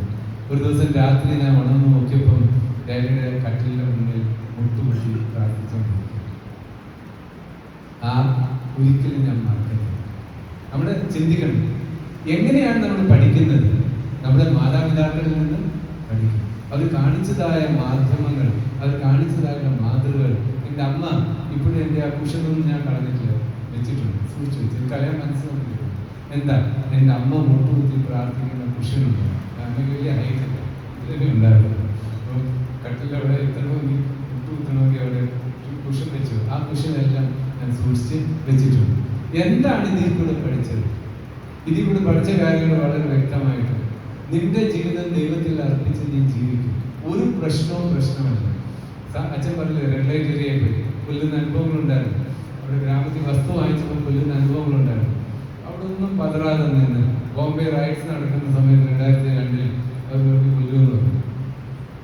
ഗുജറാത്തിലൊക്കെ റൈറ്റ്സ് നടക്കും. കല്യാണം മുർബാദ് പറഞ്ഞ സ്ഥലത്ത് ഒരു മസ്ജിദ് വരെ അവർ കത്തിച്ചു.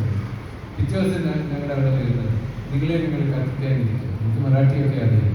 ഞാൻ പറഞ്ഞു, ഏത് ധൈര്യത്തിലാണ് ഇവിടെ വന്ന് ഞങ്ങളുടെ സ്ഥാപനത്തിലെ ആളിനെ അടിച്ചത്? ഏത് ധൈര്യത്തിലാണ് ചോദിച്ചത്? അപ്പോൾ നീ ചിന്തിക്കുന്നതിനപ്പുറമായിട്ട് ധൈര്യം എനിക്കുണ്ട്. ഇത് എൻ്റെ ഗ്രാമമാണ്.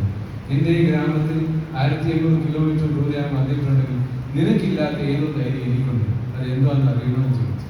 പറഞ്ഞുതരാമെന്ന് ഞാൻ പറഞ്ഞു, നിനക്കില്ലാത്തതായ ദൈവവിശ്വാസം എനിക്കുണ്ട്. നീ ഒരു ചുക്ക് എന്നെ ചെയ്യാൻ. ദൈവം തീരുമാനിച്ചിട്ടുണ്ടെങ്കിൽ നീ വാളെടുക്കും, ഞാൻ മരിക്കും. ദൈവം തീരുമാനിച്ചിട്ടില്ലെങ്കിൽ നീ വാളെടുക്കും, ഈ ഭൂമി നിന്നെ വിഴുങ്ങിക്കളും. അതിൻ്റെ കാലേ വീണ് ഒരു വിവേകം പഠിപ്പിക്കാൻ. അതിപ്പോൾ എറോട ജയിലില്ല, 3 സഹോദരങ്ങൾ കൊലപാതക കുറ്റത്തിന് അകത്തുനിൽക്കുക. എന്താ ഞാൻ പറഞ്ഞത്? റെസിലിയൻസ്. നമ്മളിലുള്ള ആത്മധൈര്യം വളർത്തുന്നതായ അനുഭവങ്ങൾ എവിടുന്നാണ് കിട്ടുന്നത്? കുടുംബത്തിൽ നിന്ന്. കുഞ്ഞുങ്ങൾ കാണണം, അപ്പനും അമ്മയും ഭീതവാദം അടിക്കുന്നതല്ല കാണേണ്ടത്. ഞങ്ങളുടെ വീട്ടിലൊരു പ്രത്യേകത ഉണ്ടായിരുന്നു, ആരെയും കുറിച്ച് കുറ്റം പറയും. ഒരു രീതിയിലും കുറ്റം പറയുന്ന ഒക്കെ പറഞ്ഞാൽ ഉടനെ പറയും, നിർത്താൻ പറയും. ഒന്നിലും എൻ്റെ ഫാദർ പറയും, അല്ലെങ്കിൽ എൻ്റെ മദർ പറയും. രണ്ടുപേരും ഈ ഏഷ്ണി കുറച്ച് പരിപാടിയുടെ ഇല്ലായിരുന്നു. അതുകൊണ്ട് എനിക്കെന്ത് സ്വസ്ഥതയും. ഞാൻ ചിന്തിക്കാറുണ്ട്, ഈ കുർബാന നാളെ എങ്ങനെയാണ് വെച്ചാളെ കുറിച്ച് ഏഷ്ണി പറയുന്നത്? വാ വിളിച്ച് കർത്താവ് തിരിച്ചേക്കും അനുഭവിക്കുന്ന ആള് പിന്നെ അയൽക്കാരെ കുറിച്ച് ഏഷ്ണി പറയും. ഒരു ദിവസം ഞാൻ അമേരിക്കയിലായിരുന്ന സമയത്ത് ഞാൻ കാറിൽ യാത്ര ചെയ്യാൻ പോലും ഫോൺ സംസാരിച്ചു. അവിടുത്തെ സ്കൂൾ സൺഡേ സ്കൂളിലെ ഹെഡ് മാസ്റ്റർ സംസാരിച്ചിട്ട് അദ്ദേഹം ഫോൺ ഓഫ് ചെയ്യാൻ പാടുന്ന സ്പീക്കറെല്ലാം കിടക്കുന്നത്. അവിടെ കാറെ സംസാരിക്കുന്ന എല്ലാം എനിക്ക് കേൾക്കാം. പള്ളി തിരിച്ചു പോവാം, പോകുന്ന വഴിക്ക് എല്ലാം അവിടെ ഏതാണ്ടൊക്കെ വേണ്ടെങ്കിലും പറയാം. ഞാൻ ഫോൺ കട്ട് ചെയ്തിട്ട് തിരിച്ചു വിട്ടു. നമ്മുടെ അച്ഛാ, ഈ പരിപാടി എന്തിനു കാണിക്കും? മോശമല്ല. പിന്നെ എന്നോട് ചെറിയ നിരസമൊക്കെ ഉണ്ടായി. ഞാൻ കേട്ടതുകൊണ്ടായി വിളിക്കുന്നത്. ഇങ്ങനെ ചെയ്യരുത്. എവിടെ നിന്നായിരുന്നു കരുതേണ്ടത്? നമ്മുടെ കുടുംബത്തിൽ ഇങ്ങനെയുള്ള നല്ല അനുഭവങ്ങൾ ഉണ്ടായിക്കഴിഞ്ഞാൽ കുഞ്ഞുങ്ങൾക്ക് ആത്മധൈര്യം ഉണ്ടാകും, കുഞ്ഞുങ്ങൾ പഠിക്കും, മൂല്യബോധം ഉണ്ടാകും. എനിക്ക് ഭയമില്ല. എനിക്കിപ്പോൾ 72 വയസ്സുണ്ട്. മരിക്കാൻ എനിക്കൊരു ഭയമില്ല. ഇപ്പോഴും ഇല്ലാതെ നേരത്തെ. എന്താ കാര്യം? അതിന് കാര്യമുണ്ട്. ദൈവം തന്ന ജീവനാണ്. ഇത് എവിടുന്ന് പഠിച്ചു? എൻ്റെ മാതാപിതാക്കളിൽ നിന്ന്, എൻ്റെ കുടുംബത്തിൽ നിന്ന് പഠിച്ചു. ദൈവം തന്ന ജീവനാണ്. ഒരു കഥ എന്താ പറഞ്ഞത്? നിന്റെ തലയിലെ രോഗം. അതിൻ്റെ ഒരു അനുഭവം ഞാൻ പറയാം. എനിക്ക് അധികം തിരിച്ച സ്ഥലമുണ്ട്, സാറിനൊക്കെ അറിയാം. റബ്ബർ തോട്ടം ഞാൻ നാട്ടിൽ അവിടെ റബ്ബർ വെട്ടിക്കാൻ കഴിഞ്ഞ 2 വർഷമായിട്ട് പോയിട്ടില്ല. ഈ പ്രശ്നം ഈ റബ്ബറിന് വിലയില്ലല്ലോ. അതിന് മുമ്പ് പോകുന്ന സമയത്ത് വെട്ടുകാരൻ താഴോട്ട് വെട്ടി പോയി ഞാൻ മുകളിലിരിക്കും. പിന്നെ ഞാൻ വെട്ട് പഠിച്ചു, അതൊക്കെ ഞാനും ചെയ്യും. ആ ഇടവേളയിൽ ഞാൻ മുകളിലിരിക്കും. എൻ്റെ ഫോട്ടോ എഴുതിയപ്പോൾ ഞാൻ പിന്നെ ഒക്കെ കാണും, സമയമുണ്ട്. ഞാൻ അവിടെ ഇരിക്കും. ഞാനിങ്ങനെ ധ്യാനിക്കാനിരിക്കുന്ന സമയമാണ്. നല്ല ശാന്തമായ സ്ഥലമാണ്, ശബ്ദങ്ങളൊന്നുമില്ല, കിളികളുടെ ശബ്ദമുണ്ട്, നല്ല ശാന്തമായ അന്തരീക്ഷമുണ്ട്. ഞാൻ ധ്യാനിച്ചുകൊണ്ടിരിക്കുമ്പോൾ ആദ്യം വിചാരിച്ച് അവിടെ കിടന്ന് ഉറങ്ങാം, നല്ല പാറയിരിക്കും. പിന്നെ വിചാരിച്ചു എഴുതുന്നതിനുള്ള വന്ന അപകടമില്ല, വേണ്ട. അവിടെ ഇരുന്നിട്ട് ഇച്ചയും കഴിയുമ്പോൾ ഒരു ചെറിയ ശബ്ദം കേട്ടു. ഞാൻ ഇങ്ങനെ നോക്കിയപ്പോൾ പാങ്ങനെ ഇങ്ങനെ നോക്കും. എൻ്റെ 3 അടി ദൂരത്തിലാണ് പാമ്പ്. നമ്മളെന്തോ ഞാൻ പതുക്കെ എണീച്ച് തിരിഞ്ഞു നിന്ന് നിങ്ങൾ പറയാം അച്ഛന് വട്ടാണ്. ഞാൻ ചോദിച്ചു നിന്നെ ആരാ വിളിച്ചത്? പിന്നെ ഞാൻ വിളിച്ചു. നീ എന്തിനാ വന്നത്? നമുക്ക് പോരുന്നുണ്ട്. എന്നെ ഇങ്ങനെ ശ്രദ്ധിച്ച് നോക്കുന്നുണ്ട്. അന്നേരം എൻ്റെ മനസ്സിൽ വന്നത് എൻ്റെ ഒരു ഫോട്ടോ എടുത്താണ്. ഞാൻ എൻ്റെ ക്യാമറ എടുത്ത് ഫോട്ടോ എടുത്തപ്പോൾ ഫ്ലാഷ് എടുത്തപ്പോൾ എനിക്ക് കത്തി പൊക്കിയിട്ട് മൂർഖം പാമ്പാണ്. ഞാൻ പറയാവുന്ന കാര്യം, എന്തിനു ഞാൻ പേടിക്കുന്നു? എന്തിനു വ്യാകുലച്ചില്ല? എന്തിനു ആഗ്രഹിച്ചില്ല? എന്തിനു നാളെ എന്ത് സംഭവിക്കുന്നു പേടി? എനിക്ക് 1.5 കോടി രൂപ കടമുണ്ടായിരുന്നു. സാറിന് അറിയാമോ? എനിക്ക് കഴിഞ്ഞ മാസമാണ് അത് കൊടുത്തത്. 8 വർഷം ഞാൻ ഡാർക്ക് നൈറ്റ് ആത്മാവിന്റെ അന്ധകാരത്തിലൂടെ നടന്നു. എന്താ ചെയ്യേണ്ടതെന്ന് അറിയില്ല. നോട്ടീസ് ആഫ്റ്റർ നോട്ടീസ് വന്നുകൊണ്ടിരുന്നു. ദൈവങ്ങളുമുണ്ട്. അതിലൊരു അനുഭവമുണ്ട്. എൻ്റെ ദിവസം വായിച്ചുള്ള വചനം കിട്ടി. അവന്റെ തോളിൽ നിന്നും അവന്റെ ഭാരങ്ങൾ ഞാൻ മാറ്റി കഴിഞ്ഞു. വ്യവസ്ഥയിൽ വാക്യമുണ്ട്. എന്നോട് പറഞ്ഞു, അച്ഛൻ ഞാൻ ഇങ്ങനെ കാര്യം. അതിൻ്റെ അടുത്ത ആ സമയത്ത് തന്നെ എൻ്റെ കടങ്ങളെല്ലാം വീട്ടി. 1.5 കോടി രൂപയിൽ കൂടുതൽ ബാങ്കിന്റെ കടം ഞാൻ വീട്ടി. ദൈവത്തിന്റെ കൃപ. എന്തുകൊണ്ടാണ്? നമ്മൾ ചിന്തിക്കണം, നമ്മൾ എന്തിനെ കുറിച്ചാണ് ആഗ്രഹചിന്തയുടെ അനുഭവങ്ങൾ കൊണ്ടു നടക്കുന്നത്? അത് വളർത്തുന്നത്. എൻ്റെ ആവശ്യമുള്ളതുണ്ട്, എൻ്റെ ആവശ്യം ഇല്ല. നമ്മുടെ ഹൃദയത്തിൽ ആ ബന്ധം നമുക്ക് വേണം. Resilience, to bounce back. പഴയതിനേക്കാട്ടി കൂടുതലായി ബലത്തിലൂടെ ജീവിക്കാനായിട്ടുള്ള നമ്മുടെ ഒരു ചിന്ത, ആന്തരികമായ അനുഭവം നമുക്ക് വേണം. അങ്ങനെയുള്ള കുടുംബങ്ങളിലുണ്ടാകുന്ന പ്രത്യേകതകളാണ് ഞാനിപ്പോൾ. ഞാൻ വലിയ നേട്ടക്കാരനാണോ വലിയതാണൊക്കെ ചെയ്യുന്ന ആളാണ് ഞാൻ വിശ്വസിക്കുന്നത്. ഞാൻ പറയുന്ന ഇത്രയേ ഉള്ളൂ, നിലനിൽക്കാൻ അതിന് ഏറ്റവും വലിയ 2 അനുഭവങ്ങളാണ് ഞാൻ പറയുന്നത്. പാമ്പിന്റെ അനുഭവം, ഞാൻ കടത്തിന്റെ അനുഭവം. എത്രയോ പ്രാവശ്യം മരിച്ചാൽ മതി എന്ന് ഓർത്തിട്ടുണ്ട്. പിടിച്ചു നിന്ന് ദൈവത്തെ മുറുകെ പിടിച്ചു നിന്ന്. കുടുംബത്തിൽ ഞങ്ങൾക്ക് മക്കളില്ലെങ്കിലും കുഴപ്പമില്ല. ആൾക്കാർ നിന്നിച്ച് പറഞ്ഞിട്ടുണ്ട്, തന്നെ ആരും നോക്കുകൊള്ളൂ, താൻ പ്രായമായി കഴിയുമ്പോൾ ആരും നോക്കുകൊള്ളൂ. ഞാൻ ഓർക്കുന്ന ഒരു കാര്യം എന്താണെന്ന് അറിയാം. എൻ്റെ അമ്മ എന്നോട് പറഞ്ഞ കാര്യം. എൻ്റെ പിതാവ് മരിച്ചു പോയി ദുഃഖത്തിലിരിക്കുക. ഇങ്ങനെ ഇരിക്കുന്ന സമയത്ത് അമ്മയുടെ സഹതാപം കിട്ടുന്നത് നല്ലതായിരുന്നു. ഞാൻ മമ്മിയോട് പറഞ്ഞു, മമ്മിയുടെ മരിച്ചു കഴിഞ്ഞാൽ എനിക്ക് കാരണം. അമ്മ ഇങ്ങനെ നോക്കി ഇങ്ങനെ നിൽപ്പുണ്ട് സോഫയിലൊക്കെ കൈ വെച്ച്. അച്ഛൻ ആരെയാ ഭയക്കുന്നത്? അച്ഛന് ദൈവം. അച്ഛൻ ആരെയാ ഭയക്കുന്നത്? അച്ഛനെ ദൈവം. ഇത് വെറും ആചാരത്തിലുള്ള വിശ്വാസമല്ല, ഇത് ആന്തരികതയിലുള്ള അനുഭവമാണ്. ഈ അനുഭവമായിരിക്കണം കുടുംബത്തിന്റെ സംസ്കാരം. ആ സംസ്കാരമാണ് നമ്മൾ ഇന്ന് ചിന്തിക്കുന്ന കാര്യം. അപ്പം തിരിച്ചു വരുന്നത് എപ്പോഴാണ്?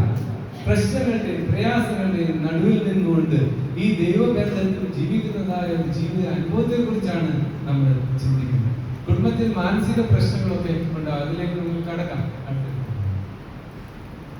ഈ കുടുംബത്തിലുള്ള ബന്ധങ്ങളിൽ എൻ്റെ ഫാദർ, എൻ്റെ പിതാവ്, ഞാൻ അപ്പൻ, എനിക്കറിയില്ല ഭാഷ അപ്പൻ വിളിക്കുന്നത് ശരിയാണ് ഞാൻ, പക്ഷെ എനിക്കത് പോലും വിളിക്കാൻ സങ്കടം. എൻ്റെ പിതാവ്, എൻ്റെ മാതാവ് എനിക്ക് കാണിച്ചു തന്നതായ മാതൃകകൾ, എനിക്ക് കാണിച്ചതായിട്ടുള്ള ജീവിതശൈലി. എൻ്റെ ഫാദർ ലീഗൽ ഓഫീസറായിരുന്നു. കൈക്കൂലി ഇഷ്ടംപോലെ വാങ്ങിക്കാവുന്ന സ്ഥലം. കൈക്കൂലി മാത്രമല്ല, നേവൽ ആർമമെന്റ്സിലായിരുന്നു. നിങ്ങൾക്ക് ആർമമെന്റ്സിന്റെ ആർമിയിലുള്ളവരുണ്ടാക്കുന്നത് അറിയാവും. അത് ഈ തോപ്പുകളെല്ലാം സൂക്ഷിക്കുന്നത് ഡാഡിയുടെ ചുമതല. ഈ ആർമിയിൽ എന്തെങ്കിലുണ്ട്, നേവൽ ആർമിയുണ്ട്. അതിന്റെ ഡെപ്റ്റി ആർമി സബ് ഓഫീസറായിരുന്നു ഡാഡി. ഈ തോപ്പുകളെല്ലാം വിറ്റാൽ മതി, അതിന് മുമ്പെല്ലാം വിൽക്കുന്നുണ്ടായിരുന്നു. ഡാഡിയുടെ ചുമതല വന്നതിന് ശേഷം അതിന് ഡാഡി കമന്റേഷൻ വിൽക്കും. കമന്റേഷൻ എന്തുകൊണ്ടാണ്? ഇത്രയും വർഷങ്ങൾ ആരാണ്ടൊക്കെ മോഷ്ടിച്ച് കളഞ്ഞ കാര്യങ്ങളെല്ലാം ഡാഡിയാണ് വഴിയുണ്ടാക്കി കൊടുക്കുന്നത്. അതെങ്ങനെ സംരക്ഷിക്കണം? എന്താണ് ഇത് പറയുന്നത്? മാതൃക എവിടെ ആരംഭിക്കുന്നത്? കുടുംബത്തിൽ.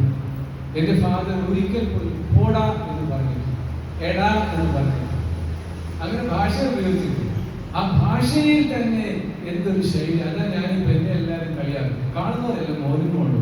ഞാൻ അതേ അറിഞ്ഞിട്ടുള്ളൂ, എനിക്കതേ അറിയത്തുള്ളൂ. എനിക്ക് മോനെ വിളിക്കാനേ അറിയത്തുള്ളൂ, മോളെ വിളിക്കാനേ. കാര്യം വീട്ടിൽ പഠിപ്പിച്ചത് എടാന്ന് വിളിക്കാൻ പാടില്ല, താനെന്ന് പോലും വിളിക്കാൻ എനിക്കറിയില്ല. ഇപ്പൊ ഇടയ്ക്കായിട്ട് എന്നാലും ഞാൻ വളരെ ശ്രദ്ധയാണ് അങ്ങനെ വിളിക്കാൻ. എന്താ കാര്യം? അത് നമ്മുടെ ശൈലിയായിട്ട് നമ്മൾ പഠിച്ച കാര്യം. നീ നിന്റെ പാട്ടിന് പോകും, പറയാൻ നോക്കൂ. വിശ്വാസിക്ക് ഒരിക്കലും പറയാൻ ഒക്കാത്ത ഭാഷ. നീ നിന്റെ പാട്ടുപോകാനാണ് ദൈവം നമ്മൾ കൊണ്ടുവന്ന് വെച്ചിരിക്കുന്നത് അല്ലല്ലോ. അപ്പൊ അത് എവിടുന്ന് പഠിക്കുന്നതാണ്? ഇത് കുടുംബത്തിന്റെ അന്തരീക്ഷത്തിലാണ്. കുടുംബത്തിൽ മാതാപിതാക്കൾ, അവരുടെ ബന്ധങ്ങൾ, കുഞ്ഞുങ്ങൾ തമ്മിലുള്ള ബന്ധങ്ങൾ. ഞാൻ 42 വർഷം കഴിഞ്ഞു കല്യാണം കഴിഞ്ഞു. എനിക്കിങ്ങനെ പറയുന്ന ആൾക്കാരുണ്ടോ എന്ന് എനിക്ക്. നിന്റെ തന്തയിൽ ഞാൻ പറഞ്ഞിട്ടുണ്ട്. എനിക്ക് കേട്ടിട്ടുണ്ട്. കൗൺസിലിംഗ് വരുമ്പം പറയില്ല നിന്റെ തന്ത, നിന്റെ എന്തോ ഞാൻ ഭാഷ ഒത്തിരിയുണ്ട്. ഞാൻ ചിന്തിക്കുക, എങ്ങനെയാ ഒരു ഭാര്യയെ ഭർത്താവിനെ വിളിക്കുന്നവരുണ്ട് ഉണ്ട്. ഏറ്റവും കൂടുതൽ ഉപയോഗിക്കുന്ന ഒരു വാക്ക്, സ്ത്രീകൾ ഉപയോഗിക്കുന്ന ഒരു വാക്ക് കേൾക്കണം. 4 കാലം നടക്കുന്ന ഒരു പറഞ്ഞ ജീവികളുണ്ടല്ലോ. ദേഷ്യം ഒരു ഭർത്താവിനെ വിളിക്കുന്ന പേരുകളൊക്കെ നിങ്ങൾ വിളിക്കാൻ തോന്നുന്നില്ല. ഞാൻ പറയാറുണ്ട്, നിങ്ങൾ അങ്ങനെ വിളിക്കല്. പട്ടി നല്ല അന്തസ്സുള്ള ഒരു മൃഗം. ഒരിക്കലും ഒരു മനുഷ്യനെ പട്ടി എന്ന് വിളിക്കണം. കാര്യം എന്താണെന്ന് വെച്ചാൽ, ഇതുപോലെ അന്തസ്സുള്ള ഒരു മൃഗത്തെ, ഇതുപോലെ ഒരു ആത്മാർത്ഥതയുള്ള ഒരു മൃഗത്തെ നിങ്ങൾ എവിടെയും കണ്ടിട്ടുണ്ടോ? എന്ത് സ്നേഹമാണ്! ഇത്രയും തിന്നാൻ കൊടുത്താൽ മതി, കൈയും മുഖവും എല്ലാം നടക്കും. അപ്പൊ ഒരു മനുഷ്യനെ പട്ടി എന്ന് വിളിച്ച് ആർക്കാണ് നടക്കുക? ഓർക്കുന്നു. അപ്പൊ നമ്മുടെ കുടുംബത്തിന്റെ സംസ്കാരമാണ്. എന്റെ ഭാര്യയെ ഞാൻ ഇന്നലെ വിളിച്ചിട്ടില്ല, ഇനിയും വിളിക്കത്തില്ലെന്ന് എന്റെ പ്രതീക്ഷ. ഇനി 9 മനസ്സിലെല്ലാം കണ്ടിട്ട് രാത്രി വിളിക്കുന്നത് പ്രായമൊക്കെ ആയി കഴിയുമ്പോഴും അന്ന് വിളിക്കാത്ത കേൾക്കടി എന്ന് പറഞ്ഞാൽ എനിക്കറിയില്ല. പക്ഷെ ഇതുവരെ ഞാൻ വിളിച്ചില്ല. നമ്മൾ ചിന്തിക്കണം, ഇത് എവിടുന്നാ പഠിക്കുന്നത്? എന്റെ അമ്മ ഉണ്ടല്ലോ, അമ്മ എന്റെ വീട്ടുകാരെ കുറിച്ച് പറയാൻ തെറ്റിദ്ധരിക്കില്ല. അവരൊക്കെ വലിയ മാമാരൊന്നും. എന്റെ ഡാഡി ഉണ്ടായിരുന്നില്ല. എന്റെ അമ്മ പറഞ്ഞത് എന്റെ ഡാഡി ഉണ്ട്. ഞാൻ പറഞ്ഞ മമ്മിക്ക് ഒരു ഡാഡിയും ഞങ്ങൾക്കാരും ഇല്ലതാണ്. എന്റെ ഡാഡി മമ്മിയെ വിളിക്കുന്നത് അപ്പു ഇങ്ങോട്ട് വന്നേ, അപ്പു ദേഷ്യപ്പെട്ടാൽ അപ്പു നീ പോയി കാണിക്കുന്നു, ഇങ്ങനെയൊക്കെ ദേഷ്യപ്പെട്ടു. അവിടെ വേണ്ടാത്ത വർത്താനങ്ങൾ. ആ സംസ്കാരം എവിടാ വളരേണ്ടത്? അത് വീട്ടിലാണ് വളരേണ്ടത്. ആ സംസ്കാരമാണ് നമ്മൾ പറയുന്നത് നമ്മുടെ കുടുംബത്തിന്റെ ആന്തരികമായ സാമൂഹ്യവൽക്കരണം എന്ന് പറയുന്നത്. സോഷ്യൽ സ്കിൽസ് നമ്മൾ എവിടെ ഇത് പഠിക്കുന്നത്? ഈ സോഷ്യൽ സ്കിൽസ് എങ്ങനെ പഠിക്കും? പിന്നെ ഉദാഹരണം പറഞ്ഞു, നിങ്ങളുടെ വീട്ടിൽ ഒരു വാക്ക് ഉപയോഗിക്കും. നിങ്ങളുടെ വീട്ടിൽ ജോലിക്കാരുണ്ടോ? ഉണ്ടോ സഹായിക്കാൻ?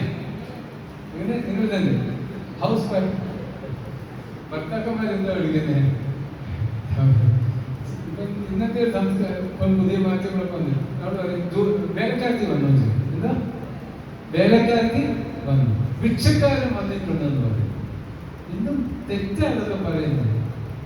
അത് തെറ്റാണ്. വേലക്കാരത്തി അല്ല, സഹായിയാണ്. നമ്മള് അടിമത്തത്തിന്റെ ലോകത്തിലല്ലല്ലോ ജീവിക്കുന്നത്. നമ്മുടെ ഉപയോഗം എങ്ങനെയായിരിക്കണം? അത് വീട്ടിലെ സംസ്കാരമാണ്. നമ്മളെ സഹായിക്കാൻ വന്ന ആളാണ്. നമ്മൾ ജോലിക്ക് ശമ്പളം കൊടുക്കുന്നു. വേലക്കാരത്തി അല്ല, ഇത് സഹായിയാണ്. അതുപോലെ തന്നെ ഇപ്പം ഭിക്ഷ യാചിക്കാൻ. ഞാൻ പണ്ട് നാട്ടിൽ വന്ന സമയത്ത്, ഒത്തിരി വർഷം മുമ്പ്, ഒരു ആളിങ്ങനെ വീട്ടിൽ അവിടെ ജെല്ലിൻ്റെ വന്നു. ഞാൻ അവിടെ ഇരിപ്പുണ്ട്. അയാൾ ഇങ്ങനെ കഴിഞ്ഞു. അപ്പൊ അവിടെ ഒരു 4 ഇരിപ്പുണ്ടായിരുന്നു. ഞാൻ ആ 4 കയ്യിൽ ഞാൻ ഒരിക്കലും മറക്കില്ല. എന്റെ ചെറുപ്പത്തിക്ക് അയാൾ അടിച്ചില്ലെങ്കിൽ ഇതിനേക്കാളും നല്ലതാണ്. അയാൾ 4 എടുത്ത് തിരിച്ചവിടെ വെച്ചിട്ട് പോയി വെച്ചാൽ പറഞ്ഞ് നടത്തുന്നത്. നിങ്ങളുടെ 4 എനിക്ക് എന്തുവാ ഞാൻ ചുമ്മാ ഉണ്ടായിരുന്നു. ഞാൻ കൊടുത്തതേ ഉള്ളൂ, എനിക്കത്ര അറിയത്തില്ല. പിന്നെ ഞാൻ ചിന്തിച്ചത് എന്തുവാ ഞാൻ അതിൽ എന്തുവാ അതിൻ്റെ വേണ്ടത്? ഭിക്ഷക്കാരനായിട്ട് അങ്ങനെയല്ല. ഒരു ആവശ്യത്തില് കണ്ടുപിടിക്കുന്ന ആൾക്കാരും വരാറുണ്ട്. അവരെയൊക്കെ ഞാൻ ട്രീറ്റ് ചെയ്തിട്ടുണ്ടല്ലോ, നല്ല രീതിയിൽ ട്രീറ്റ് ചെയ്തു. എൻ്റെയൊക്കെ അനുഭവം വളരെ വലിയ രസമാണ്. ഇന്ന് രാത്രി വീട്ടിൽ കൊടുത്തു. ഒരാൾ പറഞ്ഞു, എൻ്റെ ഇപ്പോൾ ഓപ്പറേഷൻ നടക്കാൻ പോകും. പറഞ്ഞ ഭാഗമെന്ന് പറഞ്ഞാൽ പൈൽസിൻ്റെ ഓപ്പറേഷൻ.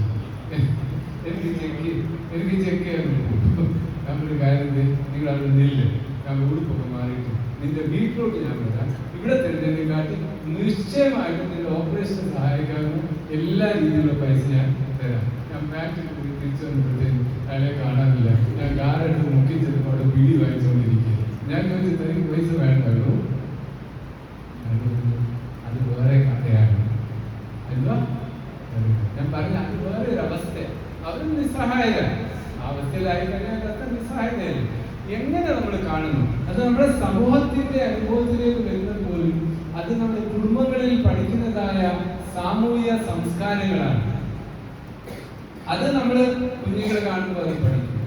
ആദരവ് കാണിക്കുന്നത്. പണ്ട് ഞാൻ നാട്ടിൽ വന്ന സമയത്ത് കോളേജിൽ ആദ്യമായിട്ട് നാട്ടിലെ പഠിച്ചിട്ടുണ്ട്. ഞാൻ പഠിച്ച സമയത്ത് ഞാൻ എൻ്റെ വലിയപ്പച്ചൻ്റെ അനിയൻ ഞങ്ങളുടെ വീട്ടിൽ കയറി വന്നു. ഞാൻ നാട്ടിൽ വന്നതിൻ്റെ രേഖയൊക്കെ എനിക്കുണ്ട്. അപ്പോൾ ആദ്യമായിട്ട് തലയെ കെട്ടാൻ പഠിച്ചു. അപ്പോൾ അപ്പച്ചൻ വന്ന സമയത്ത് അപ്പച്ചനോട് ഇരിക്കുക, ഞാൻ കയ്യിലൊക്കെ കൊടുക്കാൻ പഠിച്ചു. ഞാൻ കയ്യിൽ കെട്ടി അങ്ങോട്ട് വെച്ചിട്ട് ഞാൻ കസേര വെച്ച് കാലിൻ്റെ കാല് വെച്ചിട്ട് പറഞ്ഞു എൻ്റെ അമ്മയും കൊണ്ട് കയറി എനിക്ക് തലക്കെട്ടൂരാൻ പറഞ്ഞു. എന്താ നീ അടുത്തന്നെ ഇരിക്കുന്നതെന്ന് അറിയാമെന്ന് ചോദിച്ചു. മനസ്സിലാക്കി, ഞാൻ പറഞ്ഞ മനസ്സിലായി. ഇത് എവിടെ പഠിച്ചത്? ഇത് വീട്ടിൽ പഠിക്കേണ്ട കാര്യം. സാമൂഹിക കാര്യങ്ങളിലേക്ക് സാമൂഹികവൽക്കരണം ഉണ്ടാവേണ്ട രീതിയിൽ കുടുംബത്തിലുണ്ടാകും. എനിക്ക് സൗദി ജോലി കിട്ടിയ സമയത്ത് എനിക്ക് കാശ് അന്ന് എനിക്ക് 22 കാര്യങ്ങൾ 28,000 രൂപ എൻ്റെ ശമ്പളം ഉണ്ടാവും. നല്ല ജോലി, നല്ല ശമ്പളം. ഞങ്ങളുടെ തൊട്ടടുത്ത് സാർ കണ്ടിട്ടില്ല ആ കണ്ടം പണ്ടേ നോട്ടത്തിലുണ്ടായിരുന്നു. ഞാൻ ഒരു ദിവസം പറഞ്ഞു, മമ്മി കുഞ്ഞുട്ടിച്ചാൻ ഈ കണ്ടം വിൽക്കുകയാണെങ്കിൽ കുഞ്ഞുട്ടിച്ചാനോട് പറയണം നമുക്ക് ആ കണ്ടം വാങ്ങിക്കാം. ഓ എന്തോ അമ്മമാരൊക്കെ കേട്ട സന്തോഷമല്ലേ, കുഞ്ഞുങ്ങൾ കാശ് കളയുന്നില്ല, വസ്തു വാങ്ങിക്കുക, കുട്ടിച്ചേർക്കില്ലേ. എൻ്റെ അമ്മ എൻ്റെ ഗ്യാസ് അടിച്ചു എന്നോട് പറഞ്ഞു, നിനക്ക് നാണമില്ലേ? കുഞ്ഞുട്ടി ആ വസ്തു വെച്ചിരിക്കുന്ന മകളെ കെട്ടിക്കാൻ നീ എന്തിനത് ആഗ്രഹിക്കുന്നു? ആരെങ്കിലും അമ്മമാരാണ് പറയുന്നത്. ഞാൻ ചോദിക്കാമെന്നല്ലേ പറയുന്നത്. എന്നോട് പറയുന്നത്, നിനക്ക് നാണമില്ലേ? കുഞ്ഞുട്ടി ആ വസ്തു വെച്ചിരിക്കുന്നത് അവന്റെ മകളെ കെട്ടിക്കാനായിട്ട്, നീ എന്തിന് അത് ആഗ്രഹിക്കുന്നു? പഠിക്കണം. നമ്മുടെ കുഞ്ഞുങ്ങളെ പഠിപ്പിക്കുന്ന മൂല്യങ്ങൾ, മൂല്യബോധങ്ങൾ അത് ഉണ്ടാകേണ്ടത് കുടുംബത്തിലാണ്. അത് സാമൂഹികവൽക്കരണം ഉണ്ടാകുന്നത് കുടുംബത്തിലെ അനുഭവങ്ങളിൽ കൂടാണ്. അതിന് ഒത്തിരി അനുഭവങ്ങൾ. നല്ല സാഹചര്യങ്ങൾ, നല്ല നിരപ്പുള്ള കുടുംബങ്ങളിൽ അവിടെയുള്ള ആൾക്കാർ തമ്മിലുള്ള ബന്ധങ്ങളിൽ എംപത്തി എന്നുള്ളൊരു വാക്കുണ്ട്. എംപത്തി, സിമ്പത്തി അല്ല. സിമ്പത്തി എന്ന് വെച്ചാൽ ഈ മോന്റെ കാലിന് വേദന സാരയൊക്കെ മാറും, വേദന മാറും, സ്ട്രെസ് ഔട്ട് ആയിട്ടിരിക്കുന്നു. അപ്പം ഞാൻ പറഞ്ഞ മനസ്സിലായി. സിമ്പത്തി അല്ല, എംപത്തി അങ്ങനെയല്ല. എംപത്തി എന്ന് പറഞ്ഞാൽ മറ്റൊരാളുടെ അവസ്ഥയിലേക്ക് ഞാൻ എത്തിച്ചെല്ലുന്ന കാര്യം. മറ്റൊരാളുടെ അവസ്ഥയിലേക്ക് എത്തിച്ചെല്ലുമ്പോഴാണ് ആ ആളുടെ അവസ്ഥ എനിക്ക് മനസ്സിലാക്കാൻ കഴിയുന്നത്. പലപ്പോഴും കർത്താവിൽ നമ്മൾ കാണുന്ന കാര്യമാണ്, നിനക്ക് വേണ്ടി ഞാൻ എന്ത് ചെയ്യുന്നു, നീ എന്ത് പറയുന്നു, ഞാൻ നിനക്ക് വേണ്ടി എന്ത് ചെയ്യുന്നു. ഓ ഞാൻ പ്രവാചകനാണ്, ഞാൻ മശിഹായ, ഞാൻ സൗഖ്യമാക്കുന്നവനാ, അതൊന്നുമല്ല. നിനക്ക് വേണ്ടി ഞാൻ, നിന്റെ ആവശ്യം എന്തുവാണ്, ആ ആവശ്യത്തെ മനസ്സിലാക്കുന്നതായ ഒരു സ്ഥിതിയാണ് എംപത്തി എന്ന് പറയുന്നത്. മാത്രമല്ല, ആ കുടുംബത്തിൽ പ്രശ്നങ്ങളെ എങ്ങനെ കൈകാര്യം ചെയ്യണം, അതിനെ നേരിടേണ്ടത് എങ്ങനെയാണെന്നുള്ള ആ കഴിവുകൾ വർദ്ധിക്കാനുള്ള ഒരു അവസ്ഥ, ആ സ്ഥിതി നമ്മൾ കാണും, നമ്മൾ പഠിക്കും. ഞാൻ പറഞ്ഞില്ലേ, പ്രാർത്ഥിക്കാൻ പഠിപ്പിച്ചത് എൻ്റെ മാതാപിതാക്കളാണ്. പ്രാർത്ഥന വലിയൊരു നാണക്കേട്. എന്തുകൊണ്ടോ പ്രാർത്ഥിക്കും, പ്രാർത്ഥിക്കുന്ന നല്ല കാര്യമാണ്. അത് നമ്മൾക്കൊരു പുച്ഛമാവും. പ്രാർത്ഥിക്കുന്ന ആൾക്കാർ കഴിവില്ലാത്തത്, കഴിവില്ലായി പറയും. അതൊക്കെ പ്രാർത്ഥിക്കുന്ന ആൾക്കാർ. ഞാൻ ഈ മറ്റേ കൊട്ടുംപാൻഡും അല്ലേ പറയുന്ന പ്രാർത്ഥന, ധ്യാനം, ഉൾധ്യാനം, ആഴത്തിലുള്ള ദൈവബന്ധത്തിലുള്ള ധ്യാനം, പ്രാർത്ഥന. ഞാൻ അതിൻ്റെ ഒരു അനുഭവം ഞാൻ പറഞ്ഞാൽ നിങ്ങൾ ചിന്തിക്കുന്ന ഒരു കാര്യമാണ്. അതായത് ഒരു സാഹചര്യത്തെ കൈകാര്യം ചെയ്യാനുള്ള കഴിവ്, കോപ്പിംഗ് എന്നുള്ളത്. കോപ്പിംഗ്. എൻ്റെ അമ്മ, ഞാൻ എൻ്റെ അമ്മയെ ഒത്തിരി പറയും, അമ്മയെ ഒത്തിരി പറയും, ചീത്തയല്ല, നല്ല കാര്യങ്ങൾ. എൻ്റെ അമ്മ പാവങ്ങളെ ഒത്തിരി സഹായിക്കും. ഈ സഹായിക്കുന്നത് എങ്ങനെയാണെന്ന് ചോദിച്ചാൽ, മമ്മി ഉപവസിച്ചിട്ട് ആ ഭക്ഷണം, അതിന് അരിയും ബാക്കിയുള്ളതെല്ലാം ആർക്കെങ്കിലും പാവങ്ങൾ കൊടുക്കും. അപ്പൊ എന്താ ഞാൻ പഠിച്ചത്? ഒന്ന് ഞാൻ പഠിച്ചത് കൊടുക്കേണ്ടത് എങ്ങനെയാണ്. നിന്റെ കർത്താവ് എന്താ പറയുന്നത്, നിനക്കുള്ളതല്ല നീ നിന്റെ ഇല്ലായ്മയിൽ കൊടുക്കാൻ പഠിക്കണം. അത് ബുദ്ധിമുട്ടുള്ള കാര്യമാണ്. നമ്മൾ ഇല്ലായ്മയിൽ പിടിച്ചു വെക്കാനാണ് നോക്കുന്നത്. ഞാൻ ഉള്ള സത്യം പറയാന് ഈ കടം എടുത്ത സമയത്ത് ഒത്തിരി പേരെ ഞാൻ സഹായിച്ചത് എനിക്ക് ഒരു പരിഭവം എൻ്റെ ഭാര്യ കാര്യത്തിൽ എന്നെ വിളിച്ച് പറയുള്ളൂ, കുഴപ്പമില്ല, ഇപ്പോഴും ചെയ്യാറുണ്ട്. എന്താണെന്ന് വെച്ചാൽ അവരുടെ ആവശ്യമാണ്. എന്തെങ്കിലും ഉണ്ടല്ലോ, ബാക്കി നോക്കാം, വഴി നടത്തും, ദൈവം നടത്തും. അതല്ലേ എൻ്റെ വിശ്വാസമാണ്. അപ്പൊ ഈ കോപ്പിംഗ്, ഒരു പ്രശ്നത്തെ, കോപ്പല്ല coping, how to deal with the situation, how to hold on to a situation. ആ പിടിച്ചു നിന്നതെല്ലാം ഞാൻ ധൈര്യമായിട്ട് എനിക്ക് പറയാൻ വേണ്ടി എൻ്റെ ദൈവബന്ധമാണ്. അത് എവിടെ പഠിച്ചത്? വീട്ടിൽ. ഞാൻ പറഞ്ഞില്ല, എൻ്റെ ഫാദർ പറഞ്ഞു, 13 കപ്പൽ അവിടെ നിന്ന് തിരിച്ചു, 1 എത്തിയുള്ളൂ. അന്ന് ഞാൻ രക്ഷപ്പെട്ടതിന് ശേഷമാണ് പ്രാർത്ഥിച്ചത്, അല്ല രക്ഷപ്പെട്ടതിന് മുമ്പുള്ള കാര്യമല്ല പറഞ്ഞത്. അത് പഠിപ്പിച്ചു. ഈ ചുവന്നതരയിൽ പോയപ്പോൾ, ഈ ഗ്രാമങ്ങളിൽ പോയപ്പോൾ എല്ലാം അവർ അനുഭവം ഉണ്ടായ. ഒരു പ്രാവശ്യം ഗ്രാമക്കാരൻ പറയും, നീ ഇവിടെ വന്നാൽ നിന്നെ കൈയും കാലം വെട്ടിക്കളയും. അപ്പം ഞാൻ സഭയുടെ ഒരാളോട് പറഞ്ഞു, ആരാ ഞാൻ പറഞ്ഞു, ഇങ്ങനെയല്ല, എൻ്റെ താഴെ നിൽക്കുന്ന ആളോട് പറഞ്ഞു, ആൾ ചുറ്റുപാടൊക്കെ ഉണ്ട്. ഞാൻ എന്നോട് പറഞ്ഞു, അച്ഛാ അവിടെ പ്രശ്നമുണ്ട്, നമുക്ക് ഡീൽ ചെയ്യണം, കേസ് കൊടുക്കാൻ പറ്റും. ഞാൻ പറഞ്ഞു, ഞാൻ അവിടെ സുവിശേഷം പറയാനോ പോയി, കേസ് കൊടുക്കാനല്ല പോയി, ഞാൻ കൊടുക്കത്തില്ല. എന്നാ പിന്നെ അച്ഛൻ കൈകാര്യം ചെയ്തോളാം. നമ്മൾ അച്ഛൻ വരുന്നെങ്കിൽ വേണം നമ്മൾ സംസാരിക്കണം, വരത്തില്ലെന്ന് പേടിയായിപ്പോ എന്തെങ്കിലും പ്രശ്നമുണ്ട്. ഞാൻ ഇന്നും എനിക്ക് ഓർമ്മയുണ്ട്, MS എന്താ മഹാരാഷ്ട്ര സ്റ്റേറ്റ് ട്രാൻസ്പോർട്ട് കോർപ്പറേഷൻ്റെ വണ്ടിയിൽ ഞാൻ പോകുന്നു. ഭയങ്കര ചൂട്, ഈ മെയ് മാസം ഭയങ്കര ചൂട്. ഏത് ധൈര്യത്തിലാണ് പോയത് എന്ന് എനിക്കറിയില്ല. ഞാൻ ഗ്രാമത്തിൽ വേറെ ആണ് വീട്ടിൽ കളിച്ചത്. ഞാൻ പറഞ്ഞു, ഇന്നലെ സുഭാഷ് ഞാൻ ആദ്യം വന്നപ്പോഴും ഉപ്പായിട്ടുണ്ടാവും, ഇന്ന് വന്നപ്പോഴും ഉപ്പായിട്ടുണ്ടാവും, ഇനി വരുമ്പോഴും ഉപ്പായിട്ടുണ്ടെ വരത്തുള്ളൂ. നിങ്ങളിൽ ഒരാളെ ഞാൻ ക്രിസ്ത്യാനിയാക്കത്തില്ല, എനിക്ക് ആഗ്രഹമുണ്ട്. എന്നാൽ വേറെ ചില കാര്യങ്ങൾ ഞാൻ പഠിപ്പിക്കും. ഒന്ന്, നിന്റെ ദൈവത്തെ പൂർണ്ണ മനസ്സോടും പൂർണ്ണ ശക്തിയോടും പൂർണ്ണ ആത്മാവോടും സ്നേഹിക്കാൻ, നിന്റെ അയൽക്കാരനെ നിന്നെ പോലെ തന്നെ സ്നേഹിക്കാൻ. ഇത് രണ്ടേ ഞാൻ പഠിപ്പിക്കും. അതാ ഞാൻ ചെയ്തിട്ടുള്ളൂ. അതൊന്നും പറയാനുണ്ട്. അത് കഴിഞ്ഞ ഒരു 4 വർഷം മുമ്പ് എൻ്റെ മകൻ ഇലക്ഷനിൽ നിൽക്കുന്നതിന് അവൻ അവിടുന്ന് ഫ്ലൈറ്റ് പിടിച്ച് എന്നെ കാണാൻ വന്നു. പൂനെ അല്ല ബോംബെ. എന്നോട് പറഞ്ഞു, എൻ്റെ മകനോട് പ്രാർത്ഥിക്കുന്നു. അവൻ ക്രിസ്ത്യാനിയൊന്നും ആയിട്ടില്ല, അവൻ വന്നു. എന്താ ഞാൻ പറയാനുള്ളത്? ഇത് എവിടെ പഠിക്കുന്നു? നമ്മുടെ കുടുംബത്തിൽ പഠിക്കണം. കോപ്പിംഗ്, പ്രശ്നങ്ങളെ കൈകാര്യം ചെയ്യാൻ. നമ്മളല്ലേ അന്ന് വേണേ ചൂട് വീട്ടിൽ കിടക്കാം, അടിക്കും കൊല്ലുമെന്നില്ല, നടക്കാതെ നടക്കുന്ന ദൈവമല്ലേ നടക്കുന്നത്. ആ ധൈര്യത്തിൽ നന്മ ചെയ്യാനായിട്ട് മുന്നോട്ട് പോകുന്ന കാര്യം. അതുപോലെ തന്നെ കുഞ്ഞുങ്ങൾ എവിടുന്ന വികാരങ്ങളെ കൈകാര്യം ചെയ്യാൻ പഠിക്കുന്നു. ഈ കഴിഞ്ഞിടയ്ക്ക് ഞങ്ങളുടെ വീട്ടിൽ പോയി, അവിടെ പിതാവ് മരിച്ചു. അപ്പം അമ്മ അവനെ ഇങ്ങോട്ട് കൊണ്ടുപോയി. ഇപ്പം അമ്മ തിരിച്ചു കൊണ്ടുപോയി വരുമെന്ന് അറിയില്ല. അവൻ്റെ അമ്മ അവനെ ഇവിടെ കൊണ്ടുവരാൻ ഉപയോഗിച്ച ഉപാധി എന്താണെന്ന് അറിയാം, നീ പോയില്ലെങ്കിൽ ഞാൻ കണ്ടിച്ചാണ്. അപ്പോൾ കുഞ്ഞുങ്ങളെ എന്താ നമ്മൾ പഠിപ്പിക്കുന്നത്? കുഞ്ഞുങ്ങളെന്താ പഠിപ്പിക്കുന്നത്? കൊച്ചിലെ തടി കുഞ്ഞുങ്ങളൊക്കെ വിളിച്ച് ഓടി നടക്കാൻ അമ്മ എന്താ പറയുന്നത്? അച്ഛൻ അടിക്കുന്നു. അച്ഛന്മാരാണ് അടിനോട് പഠിച്ചിട്ടില്ല കുഞ്ഞുങ്ങളെ. ഇങ്ങനെയുള്ള തെറ്റായ രീതിയിൽ വൈകാരികമായ തലത്തിൽ അവരെ ചൂഷണം ചെയ്യും. ശരിക്കും അത് ചൂഷണമാണ്, ചെയ്യാൻ പാടില്ല. നേരെ പോലെ വേണ്ടത്. അപ്പൊ അങ്ങനെയുള്ള അവസ്ഥകളിൽ കുഞ്ഞുങ്ങൾ നല്ല വികാരങ്ങളെ പഠിക്കും, നല്ല രീതിയിൽ ഇടപെടാൻ പഠിക്കും. എമോഷണൽ റെഗുലേഷൻ എന്ന് പറയും. എന്താ എമോഷണൽ റെഗുലേഷൻ? വികാരങ്ങളെ കൈകാര്യം ചെയ്യാനായിട്ട്, വികാരങ്ങളെ നിയന്ത്രണമല്ല, അതിനെ നല്ല രീതിയിൽ അടിച്ചുവിടാനായിട്ട് പഠിക്കും. അതായത് പ്രഷർ കുക്കർ പൊട്ടിത്തെറിച്ച ഉണ്ടാകുന്ന കാര്യമല്ല ഞാൻ ഈ പറയുന്നത്. അതിന്റെ സ്റ്റീം പതുക്കെ അത് പഠിക്കും. അതൊക്കെ കുടുംബത്തിലാണ് പഠിക്കുന്നത്. ആരാ പഠിപ്പിക്കേണ്ടത്? അപ്പം വൈകിട്ട് 6 മണിയാകുമ്പോൾ വരും. അതിന് മുമ്പ് കുഞ്ഞു കാണിക്കാനും കുരുത്തക്കേടെല്ലാം പണ്ടത്തെക്കാരെ ഇപ്പം നീളം തോന്നുന്നു. കുരുത്തക്കേടെല്ലാം കാണിക്കും. അപ്പം അമ്മ എന്താ മോനോട് പറയുന്നത്? എൻ്റെ ഡാഡി വരട്ടെ, കിട്ടുന്നുണ്ട് നിനക്ക്. അപ്പം കുഞ്ഞ് എന്താ വിചാരിക്കുന്നത്? ഈ ഡാഡി വരാതിരുന്നാലും മതിയാണ്. കാര്യം എന്താ, വന്നാൽ എനിക്ക് കിട്ടും. പലതവണയാകുമ്പോൾ കുഞ്ഞിനും മനസ്സിലാകും ഇത് ചുമ്മാതാണ്, ഇന്ന് നടക്കാൻ പോകുന്ന കാര്യമാണ്. ഡാഡി വരുമ്പോൾ പറയും, മോനെ നീ അങ്ങനെയും കാണിച്ചു, നീ കാണിക്കല്ലേ കേട്ടോ. ഇതോടുകൂടി കഥയങ്ങ് അമ്മയുടെ ഭീഷണിയും എന്ന് വെച്ചവിടെ. അപ്പം കുഞ്ഞും പഠിച്ചു പോയി, തെറ്റായ വ്യാഖ്യാനങ്ങൾ പഠിച്ചു. ഇതിൽ മുന്നോട്ട് കുഴപ്പമില്ല, സാധ്യത ഇതെല്ലാം നമ്മൾ കഴിഞ്ഞു. ഇത് നിങ്ങൾ കാണണം. ഇതെന്താ നിങ്ങൾ കാണുന്ന പിക്ചർ? എന്തോ പട്ടി വാലയെ പിടിക്കാൻ നിങ്ങൾ കണ്ടിട്ടുണ്ടോ? എപ്പോഴേലും ഉണ്ടോ? കണ്ടിട്ടുണ്ടോ പട്ടി വാലയെ പിടിക്കാനൊക്കെ?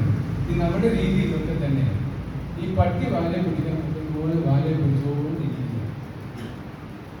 ശരിക്കും എപ്പോഴെങ്കിലും നിങ്ങൾ ചിന്തിച്ചിട്ടുണ്ട് എന്തുകൊണ്ട് പട്ടി വാലയെ പിടിക്കാൻ നോക്കും? ചിന്തിച്ചിട്ടുണ്ട്? എന്താ അതിന്റെ ഫ്രസ്ട്രേഷൻ? അതിന്റെ ഫ്രസ്ട്രേഷൻ 4-5 കാരണം. ഒരു കാരണം ഞാൻ എഴുതിയിട്ടില്ല, അറിഞ്ഞുകൊണ്ടായിരുന്നു. ഈ ഈ പട്ടി വാലയെ പിടിക്കാൻ പോകുന്നതിന്റെ കാരണം പലപ്പോഴും അതിന് കീടങ്ങൾ കാണും. കീടങ്ങളുണ്ട്, ചോദിച്ചിട്ടുണ്ടാവും. അപ്പൊ ഈ കടിച്ചു കടിച്ച് അവസാനം വാലയെ പിടിക്കാൻ നോക്കും, കിട്ടത്തില്ല. പിടിക്കാനായിട്ട് ഇങ്ങനെ കറങ്ങി അതൊന്ന്.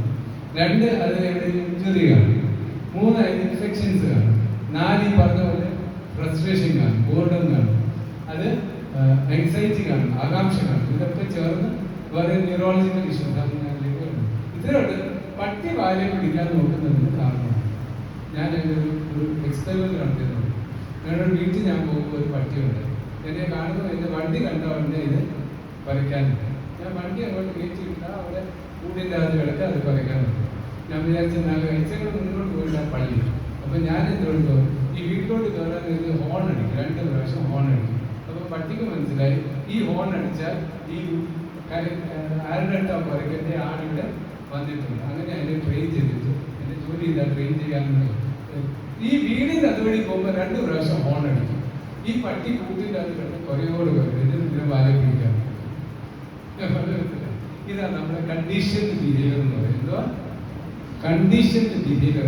നമ്മളെല്ലാം കണ്ടീഷൻഡാണ്, പല രീതിയിൽ കണ്ടീഷൻഡാണ്. ഇന്നതേ ചെയ്യാവൂ, ഇങ്ങനെയാ ഇടപെടാവൂ, ഇങ്ങനെയേ പറയാവൂ, ഇങ്ങനെയേ ചെയ്യാവൂ. ഇത് മാറ്റിയെടുക്കണം. എന്തുവാ ഇത് മാറ്റി? അതിലേക്കാണ് നമ്മൾ ഇനി പോകാൻ പോകുന്നത്. അടുത്തത് അതായത് കുടുംബത്തിൽ കോപ്പിംഗ് മെക്കാനിസംസ് പഠിക്കാൻ. എങ്ങനെയാണ് കോപ്പ് ചെയ്യുന്നത് പഠിക്കാം, എങ്ങനെയാണ് കൈകാര്യം ചെയ്യുന്നത് പഠിക്കാം. അതാരാ പഠിപ്പിക്കുന്നത്? കുടുംബത്തിലുള്ള മാതാപിതാക്കൾ, മുതിർന്നവർ പഠിക്കാം. നമ്മളൊക്കെ പറഞ്ഞു കേട്ടിട്ടില്ലേ, പണ്ട് ഞങ്ങളുടെ വല്യപ്പച്ചൻ ഉള്ളപ്പോൾ, ഇങ്ങനെ കേട്ടിട്ടുണ്ടോ? എൻ്റെ വല്യപ്പച്ചന്മാരെ 2 പേര് ഞാൻ കണ്ടിട്ടുണ്ട്. പണ്ട് നമ്മുടെ വല്യപ്പച്ചൻ ഉള്ളപ്പോൾ. അപ്പൊ എന്താ അവിടെ പറയാൻ ഉദ്ദേശിക്കുന്നത്? വല്യപ്പച്ചൻ ചില കാര്യങ്ങളൊക്കെ പഠിപ്പിച്ചിട്ടുണ്ട്. ശരിയല്ലേ? അങ്ങനെ പറയാറില്ലേ പണ്ട്? അപ്പം ഇത് കുടുംബത്തിലാണ് പഠിക്കേണ്ടത്. കൺസ്ട്രക്റ്റീവായിട്ട് ക്രിയാത്മകമായിട്ടുള്ള പരിഹാരങ്ങൾ കണ്ടെത്താനുള്ള മാർഗം. ക്രിയാത്മകമാണ് എന്താണ് ചെയ്യുന്നത്, അത് പ്രാക്ടിക്കലായിട്ട് പഠിപ്പിക്കണം കുഞ്ഞുങ്ങൾ. നമ്മള് വീരവാദം മുടക്കി കാര്യമില്ല. നമ്മള് വലിയ മിടുക്കരാന്ന് കാണിച്ചിട്ടും കാര്യമില്ല. ഞാൻ ഒരു ഉദാഹരണം പറയാം. ഇപ്പൊ ഞങ്ങളുടെ സെന്ററിലെ ഒരു കാര്യം, ഞങ്ങളുടെ സെന്ററിൽ മാനസികമായിട്ട് പിന്നോട്ടുള്ള കുഞ്ഞുങ്ങളുണ്ട്. അവിടെ ഈ ഒരു കുഞ്ഞ്, ഇപ്പൊ ഞാൻ പറഞ്ഞില്ല 2 കുഞ്ഞുങ്ങളുടെ കാര്യം പറഞ്ഞില്ല, അത് വലിയ പ്രശ്നം. അത് കോഴിക്കോട്ട് കാര്യം ചെയ്യുന്ന ഒരു പെണ്ണിനെ ഞാൻ കെട്ടണം. അത് ഏതാന്ന് വെച്ചാൽ അവൻ അറിയത്തില്ല. ഒരു പെണ്ണുണ്ട്, അത് 3-ാം കേട്ടിൽ കോളേജിൽ പഠിച്ചിരിക്കുന്ന ആയിരിക്കണം. അതൊക്കെ അവരുടെ മനസ്സിലെ ചിന്തകൾ. അപ്പൊ ഈ ഒരു ദിവസം ഒരു 10-30 പ്രാവശ്യം നമ്മളോട് വന്ന് പറയും. അപ്പൊ ഒരു ഓൾട്ടർനേറ്റ് ബിഹേവിയർ വേണം. ഞാൻ ചെയ്തൊരു കാര്യമുണ്ട്, അവനെ കൊണ്ട് വരയ്ക്കാനായിട്ട് ആരംഭിച്ചു. ഡ്രോയിങ് തെറാപ്പി എന്ന് പറയും. വരയ്ക്കാൻ തുടങ്ങിയപ്പോഴാണ് ഈ 2 സഹോദരങ്ങൾ ഒരുമിച്ചുള്ള പിള്ളേർ 2 പേരും എക്സലന്റ് ആയിട്ട് കോപ്പി ഡ്രോയിങ് ചെയ്യും. ഈ കോപ്പി ഡ്രോയിങ് ചെയ്യാൻ കൊടുത്ത് അവനെ പറച്ചിലും പറഞ്ഞു. പിന്നെ വാങ്ങിച്ചെടുക്കാറ് പസിൽസ് വാങ്ങിച്ചു. അവനെ കൊണ്ട് പസിൽസ് ചെയ്യിക്കാൻ പറ്റും. അപ്പൊ അവൻ ഇത്രയും കാര്യങ്ങളിൽ മനസ്സ് ഇടപെട്ടുകൊണ്ടിരിക്കുമ്പം മറ്റു കാര്യം ചിന്തിക്കേണ്ട അവസരം ഇല്ല. അതുപോലെ തന്നെ അവന് security guard, world security guard ആകണമെന്നാണ് പറയുന്നത്. അപ്പൊ ഞാൻ പറഞ്ഞൊരു കാര്യം, ഇവിടുത്തെ സെക്യൂരിറ്റി ഗാർഡായിട്ടൊന്ന് പഠിക്കും, പിന്നെ നമുക്ക് വേൾഡിലോട്ട് പോകാം. അങ്ങനെ അവൻ ചെയ്യാറുണ്ട്. ഈ ബിഹേവിയറിലെല്ലാം മാറ്റങ്ങളും.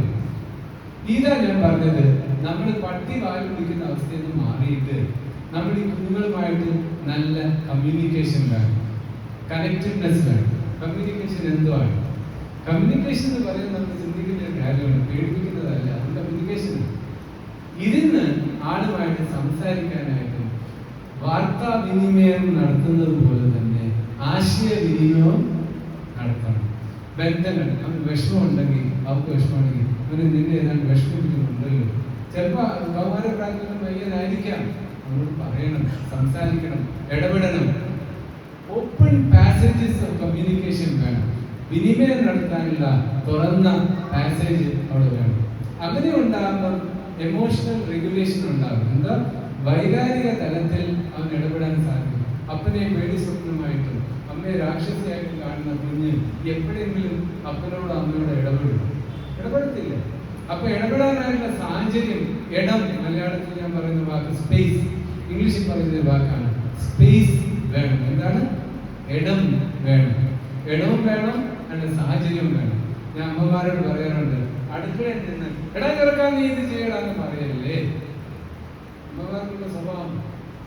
ഞാൻ നിങ്ങളെ കുറ്റം പറയരുത്, പണ്ടത്തെ രീതിയൊക്കെ എനിക്ക് അറിയാവുന്നതാണ്. അങ്ങനെ ചെയ്യും. നിങ്ങൾക്ക് എന്തെങ്കിലും പറയാനുണ്ടെങ്കിൽ നിങ്ങളുടെ അടുത്ത് വന്നിരുന്നു കുഞ്ഞോട് പറയും.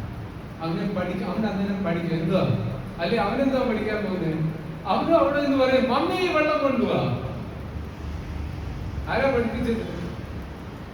നമ്മളാ പഠിപ്പിച്ചത്. അവൻ ചേട്ടൻ അനിയനുമായിട്ട് ഭയങ്കര അടിയാണ്. ചേട്ടന്റെ അനിയനുമായിട്ട് ഭയങ്കര അടി. എന്നിട്ട് പറയാം അച്ഛോ ഭയങ്കര അടിയോ, അത് എപ്പോഴും അടിയോ. എന്താ ഇത്? ആരാ പഠിപ്പിച്ചത്? അപ്പനോ അമ്മയോ അടി കിട്ടും. ഇപ്പൊ അടങ്ങിയില്ല, ഇപ്പൊ നിനക്ക് കിട്ടും. പേടിച്ചിട്ട് അമ്മ അത് പഠിച്ചിരിക്കും. ആ സാംസ്കാരിക തലത്തിൽ ബന്ധങ്ങളിൽ ഉള്ള മാറ്റം വരണം. Do the right thing in the right way. Right thing ആയാൽ പോലെ കറക്റ്റ് ചെയ്യുന്നത് റൈറ്റ് തിങ്. പക്ഷെ എങ്ങനെയാ ചെയ്യേണ്ടത്? റൈറ്റ് വേയിൽ ചെയ്യണം, നല്ല രീതിയിൽ അത് ചെയ്യണം. ചെയ്തില്ലെങ്കിൽ ഉണ്ടാകുന്നത് അത് തെറ്റായ രീതികളും പഠിക്കും. ഇവിടെ ഓർത്തോണ്ട് ഒരു കാര്യമാണ് പറഞ്ഞത്, ഡിസ്ഫങ്ഷണൽ ഫാമിലി എൻവയൺമെന്റ്. അതായത് ഡിസ്ഫങ്ഷൻ എന്ന് വെച്ചാൽ ഫങ്ഷൻ ശരിയായ രീതിയിൽ പ്രവർത്തിക്കാത്തതായ കുടുംബങ്ങളിൽ. ആ കുടുംബങ്ങളുടെ പ്രത്യേകത എന്താണെന്ന് വെച്ച് കഴിഞ്ഞാൽ മാൽ അഡാപ്റ്റീവ് കോപ്പിംഗ് സിറ്റുവേഷൻ. അതായത് പഠിപ്പിച്ചു കഴിഞ്ഞു. ഇതാ ഞാൻ പറഞ്ഞ മാൽ അഡാപ്റ്റീവ്. അതെന്തുവാ? നിങ്ങൾക്ക് അടി കിട്ടും, അടിയാവത്തെ അവിടുത്തെ വലിയ രീതിയൊക്കെ എന്താ? അടിയാണ്. ഈ കുഞ്ഞുങ്ങളൊക്കെ ബസ്സിൽ കല്ലെറിയുന്നത് എന്തിനാ? അവർ വീട്ടിലെല്ലാന്നൊക്കെ പഠിച്ചിട്ടുണ്ട്. അതുകൊണ്ട് അത് പഠിച്ചതാണ് സമൂഹത്തിൽ കൊണ്ടുവന്ന് പ്രാവർത്തിക്കുന്നത്. അവരല്ലേ വേറെ ആരെങ്കിലും പഠിപ്പിച്ചത്. അപ്പൊ ഇതിനെ നമ്മൾ കറക്റ്റായ രീതിയിൽ do the right thing the right way. കുഞ്ഞിനെ കറക്റ്റ് ചെയ്യണമെന്നുണ്ടെങ്കിൽ അതിനൊരു മെക്കാനിസം ഉണ്ട്. അരച്ച് വിളിച്ച് അടി കൊടുത്ത് ഭീഷണിപ്പെടുത്തി അല്ല. Have A table, sit across A table and talk. ഇരുന്ന് സംസാരിക്കും. ഞാൻ പറഞ്ഞില്ലേ, എൻ്റെ ഫാദർ എന്നോട് പറഞ്ഞ കാര്യം. എന്നോട് ഇരുന്നാ സംസാരിച്ചു.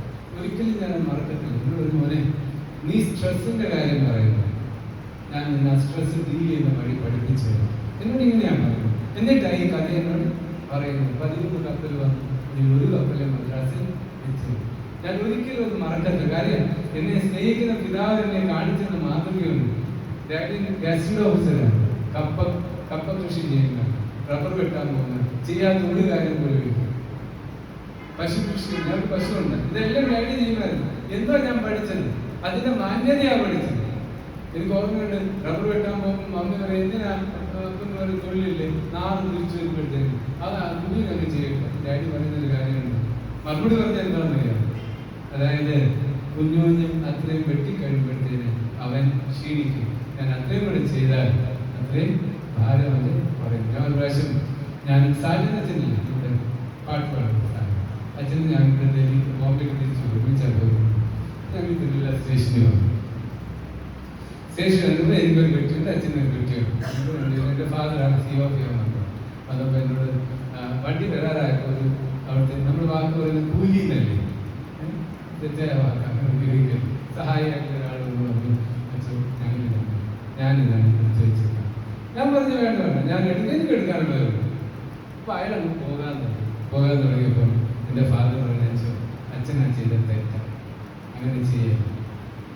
അതായത് ശരിയാണ്, അച്ഛനത് പൊക്കാൻ സാധിക്കും, ശരിയാണ്. പക്ഷെ അയാൾക്ക് ആ ഒരു പെട്ടി വെക്കുന്നു കിട്ടുന്ന 50 രൂപ അവരുടെ ഒരു ജീവിതത്തിന്റെ ഒരു വഴിയായിരിക്കും.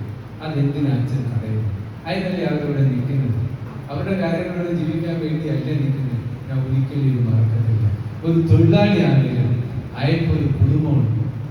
അയാളുടെ ജീവിതം നടക്കണമെങ്കിൽ ഞാൻ നീതി കാണിച്ചാലേ ഒക്കത്തുള്ളൂ. ഇതൊക്കെ എവിടെ പഠിച്ചതാണ്?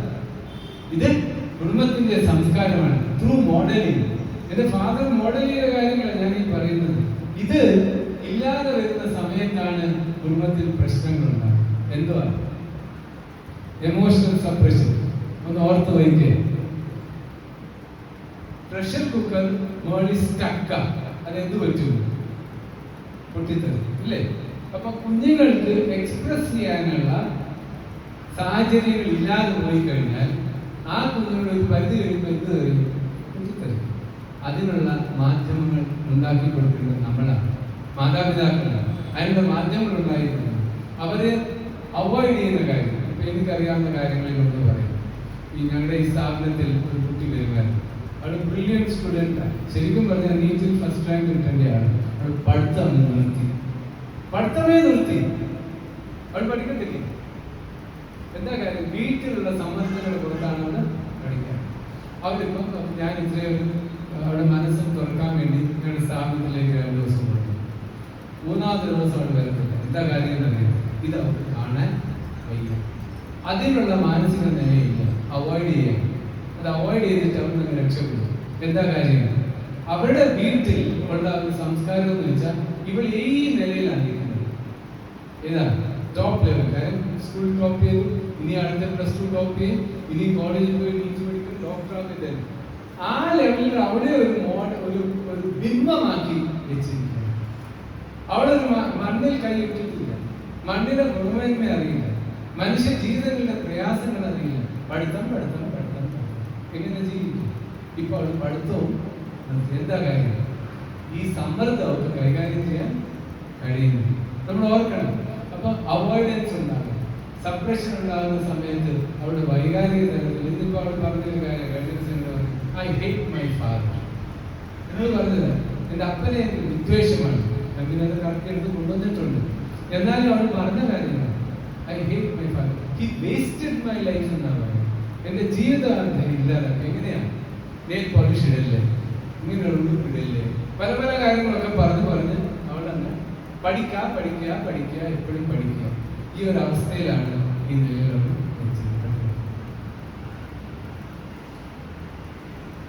നിങ്ങൾ എപ്പോഴും കേട്ടിട്ടുണ്ടോ? ആരെങ്കിലും ചെയ്തിട്ടുണ്ടോ എന്ന് എനിക്കറിയാം. നീ ഒരിക്കലും ഗുണം പിടിക്കരുത് പറഞ്ഞിട്ടുണ്ടോ? എപ്പോഴും പറഞ്ഞിട്ടുണ്ടെങ്കിൽ നാളെ തന്നെ ഇത് കഴിഞ്ഞ അവിടെ വീട്ടിൽ നിന്ന് മകളോട് മാപ്പ് പറയുന്നത്. മകളോട് എത്രയോ കുഞ്ഞുങ്ങൾ അങ്ങനെയാണ് ദുരിതം അനുഭവിച്ചിട്ടുള്ള കുഞ്ഞുങ്ങൾ. ആരാ ഇത് ചെയ്തത്? നീ ഒരിക്കലും ഗുണം പിടിക്കരുത്. എന്തോ ശാപം, എന്തിനായിട്ട് ചെയ്തു? ഇതൊക്കെ നമ്മുടെ ഭാഷയിൽ വരുന്നതായ പ്രയാസങ്ങൾ, അതുകൊണ്ടുണ്ടാകുന്ന ദുരിതങ്ങൾ. അതിന് പകരം നമ്മൾ ചെയ്യേണ്ടത് എന്താ? Positive reinforcement. Positive reinforcement, encouragement. അവരെ എൻകറേജ് ചെയ്യാം, അവരെ നല്ല രീതിയിൽ പ്രോത്സാഹിപ്പിക്കാം. പോസിറ്റീവ് റീഇൻഫോഴ്സ്മെന്റ് എന്ന് പറഞ്ഞാൽ അവർ നല്ലൊരു കാര്യം ചെയ്യുമ്പോൾ അവരെ very good, good job, beautiful. ഈ സ്ലൈഡ് ഉണ്ടാക്കാനായിട്ട് ഞാനെല്ലാം ഉണ്ടാക്കി വെച്ചിട്ട് ഒരു മോഡെടുത്ത് കൊടുക്കാം. നമ്മുടെ മീറ്റിംഗ് കുർബാനയൊക്കെ കഴിഞ്ഞ് മീറ്റിംഗ് നടക്കും. നമ്മളോട് 10 മിനിറ്റ് സമയം എടുക്കാൻ ശരിയാണ്. അവർ ശരിയാക്കി എന്നോട് ചോദിച്ചു, അച്ഛൻ ഇസ് ഇറ്റ് ഫൈൻ? ഞാൻ തിരിച്ച് മറുപടി beautiful mode, thank you so much. ഇതേപോലെ അവരുടെ ഹാർട്ട് ഇട്ട് തിരിച്ച് തന്നു. നോക്കി ആ കുഞ്ഞിന് കിട്ടിയ പ്രോത്സാഹനം. നമ്മുടെ കുഞ്ഞുങ്ങൾക്ക് തെറ്റ് കാണിക്കും, അബദ്ധങ്ങളുണ്ടാകും, അറിവില്ലായ്മയോട് പറയുന്നത് അറിഞ്ഞുകൊണ്ട് ചിലപ്പോൾ ചെയ്യും. അവരെ തിരിച്ചു കൊണ്ടുവരാനായിട്ട് അവരുടെ നന്മ കാണാനും അതിനെ പ്രോത്സാഹിപ്പിക്കാനും നമുക്ക് സാധിക്കണം. അവരുടെ കുടുംബത്തിൽ അവർക്ക് വിലയുണ്ടെങ്കിൽ അവരെ തന്നെ അവർ നല്ല രീതിയിൽ കാണും, വിലയിരുത്തും. ആരാണ് കൊടുക്കേണ്ടത്? ആ പരിചരണം ആരാണ് കൊടുക്കുന്നത്? കുടുംബത്തിൽ. പിന്നെ ആവശ്യമില്ലാത്ത അവരെ കൊണ്ട് സാധിക്കാതെ പഠിക്കടാ. നിങ്ങൾക്കറിയാം, പിള്ളേർ മുന്നിൽ പഠിക്കാതിരുന്നാൽ നിങ്ങൾക്കറിയാൻ പറ്റും. ആർക്കെങ്കിലും അറിയാമെങ്കിൽ ആ പുസ്തകം മുന്നിൽ വെച്ചിട്ട് വേറെ എവിടെയെങ്കിലും മനസ്സ് കൊണ്ടുപോയാൽ പേജ് മാറ്റി വെച്ചാൽ പോരാ. നിങ്ങൾ പേജ് നമ്പർ നോക്കിയിട്ട് പോകുമായിരിക്കും. ആ മാറ്റി വെക്കും. ചോദ്യം വല്ലതും ചോദിക്കാനുണ്ട്. dy/dx അറിയാമെന്നില്ല, അറിയത്തില്ല. കാൽക്കുലസ് അറിയാം, ഇല്ല. അപ്പൊ അവിടെ ഇരുന്ന് വായിക്കുന്നു. മാർക്ക് വരുമ്പോൾ 10ൽ 0. നീ എന്നോട് ഞാൻ പഠിച്ചു. എന്തോ പഠിച്ചത്? ഇതാ ഞാൻ പറഞ്ഞതിന്റെ കാര്യം. അപ്പൊ എന്തോ വേണ്ടിയത് അവിടെ? നല്ല വിനിമയം വേണം, നല്ല കണക്റ്റഡ്നെസ് വേണം, നല്ല ധാരണ വേണം, ബന്ധം വേണം. മലയാളത്തിൽ ചൊല്ലില്ലേ, തന്നോടുമായ താനെന്ന് കരുതണം. ആ അടത്വത്തെ ബഹുമാനിക്കണം. അത് വളരെ ആവശ്യമായിട്ട് നമ്മൾ ചിന്തിക്കണം. പിന്നെ നീ കണ്ടില്ലേ എന്തുവാ ആലിസ് 100ൽ 99 വാങ്ങിച്ചു. നീ വന്നിരിക്കുക 70 കൊണ്ട്. 70 ആർക്ക് വേണ്ടി? അത് പറയുന്ന ശൈലിയാണ്. ഒരു കുഴച്ച രീതി. അത് കേൾക്കുമ്പോഴേ ആ കുഞ്ഞ് പറയുന്നത് ഇത് ഈ കുടുംബത്തിൽ വന്നത് തന്നെ എൻ്റെ അർത്ഥം, ജനിച്ചു പോയല്ലോ എന്ന് പറയും. അതല്ല ചെയ്യേണ്ടത്. ചെയ്യാത്ത കാര്യങ്ങൾ. മോനെ, എനിക്ക് 70 വാങ്ങിക്കാൻ ഒക്കുമെങ്കിൽ 80 വാങ്ങിക്കാം. നിനക്ക് 80 വാങ്ങിക്കാൻ ഒക്കുമെങ്കിൽ 90 വാങ്ങിക്കാം. നമുക്കൊരു കാര്യം ചെയ്യാം. എവിടെയാണ് ഇതിൻ്റെ കുറവുള്ളത് കണ്ടുപിടിക്കാനായിട്ട് ആരുടെയും സഹായം നമുക്ക് എടുക്കാം. എന്ത് വ്യത്യാസമുണ്ട് ആ പറച്ചിലും ആ സമീപനത്തിൽ.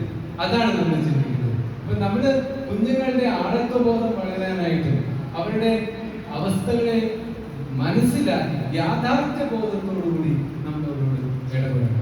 യാഥാർത്ഥ്യ ബോധം ഇല്ലാതെ നമ്മൾ മനക്കോട്ടകൾ കെട്ടിയിട്ട് ആ കോട്ടകൾ അവരുണ്ടാക്കി വെക്കണമെന്ന് പറഞ്ഞാൽ ചിലപ്പോൾ നടക്കത്തില്ല, അവരെ കൊണ്ട് കഴിയത്തില്ലായിരിക്കും. ഞാനൊരു കുഞ്ഞിനെ എൻ്റെ അടുത്ത് കൊണ്ടുവന്നു. കുഞ്ഞിന്റെ അവസ്ഥ എന്ന് പറഞ്ഞാൽ അമ്മയുടെ കുറ്റമല്ല കേട്ടോ, നിങ്ങളുടെ അമ്മമാരെ തെറ്റിദ്ധരിക്കരുത്. ഈ കുഞ്ഞിനെ അമ്മ ഇടിയോട് ഇടിയായിരുന്നു. എൻ്റെ അടുത്ത് ട്രീറ്റ്മെന്റ് കൊണ്ടത്, അച്ഛൻ ഇവനൊന്നും പഠിക്കത്തില്ല. ഞാൻ പറഞ്ഞു ശരി, ഞാനൊന്ന് ടെസ്റ്റ് ചെയ്യാം. ടെസ്റ്റ് ചെയ്തപ്പോഴാണ് അറിയുന്നത് അവനൊരു റൈറ്റിംഗ് ഡിസബിലിറ്റി ഉണ്ട്. റൈറ്റിംഗ് ഡിസബിലിറ്റി എന്ന് വെച്ചാൽ അറിയാം, ഡിസ്ഗ്രാഫിയ എന്ന് പറയും.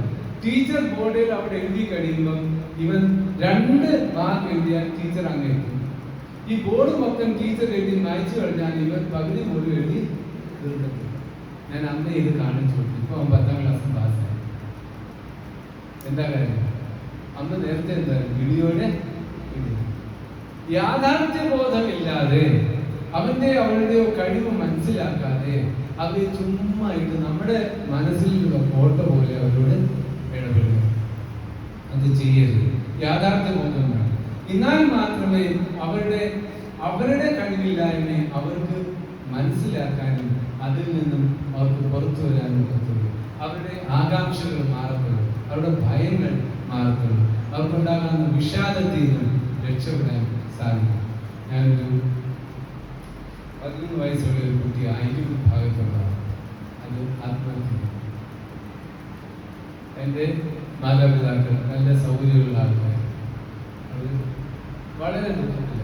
ഏകദേശം 2 വർഷം അമ്മയ്ക്ക് അത് ഡീൽ ചെയ്യാൻ ബുദ്ധിമുട്ടുണ്ടായിട്ട് എൻ്റെ അടുത്ത് പിന്നെയും കാര്യം എന്താണെന്ന് വെച്ചാൽ ഈ കുഞ്ഞ് മൊബൈൽ ഉപയോഗിക്കുന്ന സമയത്ത് അതിനോട് വളരെ ശകാരിച്ചു. ഇവര് ആങ്ങളെയുണ്ട്, ആങ്ങളെയും ഈ അമ്മയുമായിട്ട് ഇവരോട് സംസാരിച്ച സമയത്ത് മോളെ കണ്ടില്ല, നോക്കാൻ പറഞ്ഞു. നോക്കിയപ്പോൾ മോളെ തോന്നിയില്ല. നിസ്സാര കാര്യമാണ് ഒരു മൊബൈൽ. ശരിയാണ്, ഈ ദുരുപയോഗം കൊണ്ടില്ലെന്ന് ഞാൻ പറഞ്ഞു. അതെങ്ങനെയാണെന്ന് കൈകാര്യം ചെയ്തിരുന്നത്? ശകാരിച്ചാണ്, വഴക്ക് പറഞ്ഞാണ്. എത്രയോ പിള്ളേരെ എടുത്ത് കൊണ്ടുവരാണ്. ഞാൻ പറയുന്നത് വഴക്ക് പറയില്ല, ഓൾട്ടർനേറ്റ് ബിഹേവിയർ, അത് പകരം പെരുമാറ്റങ്ങൾ പഠിപ്പിക്കണം, വരണം. ചിലപ്പോൾ നമ്മൾ തന്നെ ആയിരിക്കും അതിന് മാതൃക കാണിക്കുന്നത്. നമ്മൾ 24 മണിക്കൂറിൽ ഒക്കുമെങ്കിൽ ഒരു 6 മണിക്കൂർ മൊബൈലിൽ റീൽസ് കാണുക, വേണ്ടാതീനം കാണുക, കോമഡി കാണുക, വേറെ ചിലപ്പോൾ വർത്തമാനമല്ല എന്തുമായിരുന്നു. അപ്പൊ അതിനെ കറക്റ്റ് ചെയ്യാനായിട്ട് വഴക്കല്ല, സമ്മർദ്ദമല്ല, ദേഷ്യമല്ല, പകരം പെരുമാറ്റങ്ങൾ പഠിപ്പിക്കണം, പകരം രീതികൾ പഠിപ്പിക്കണം.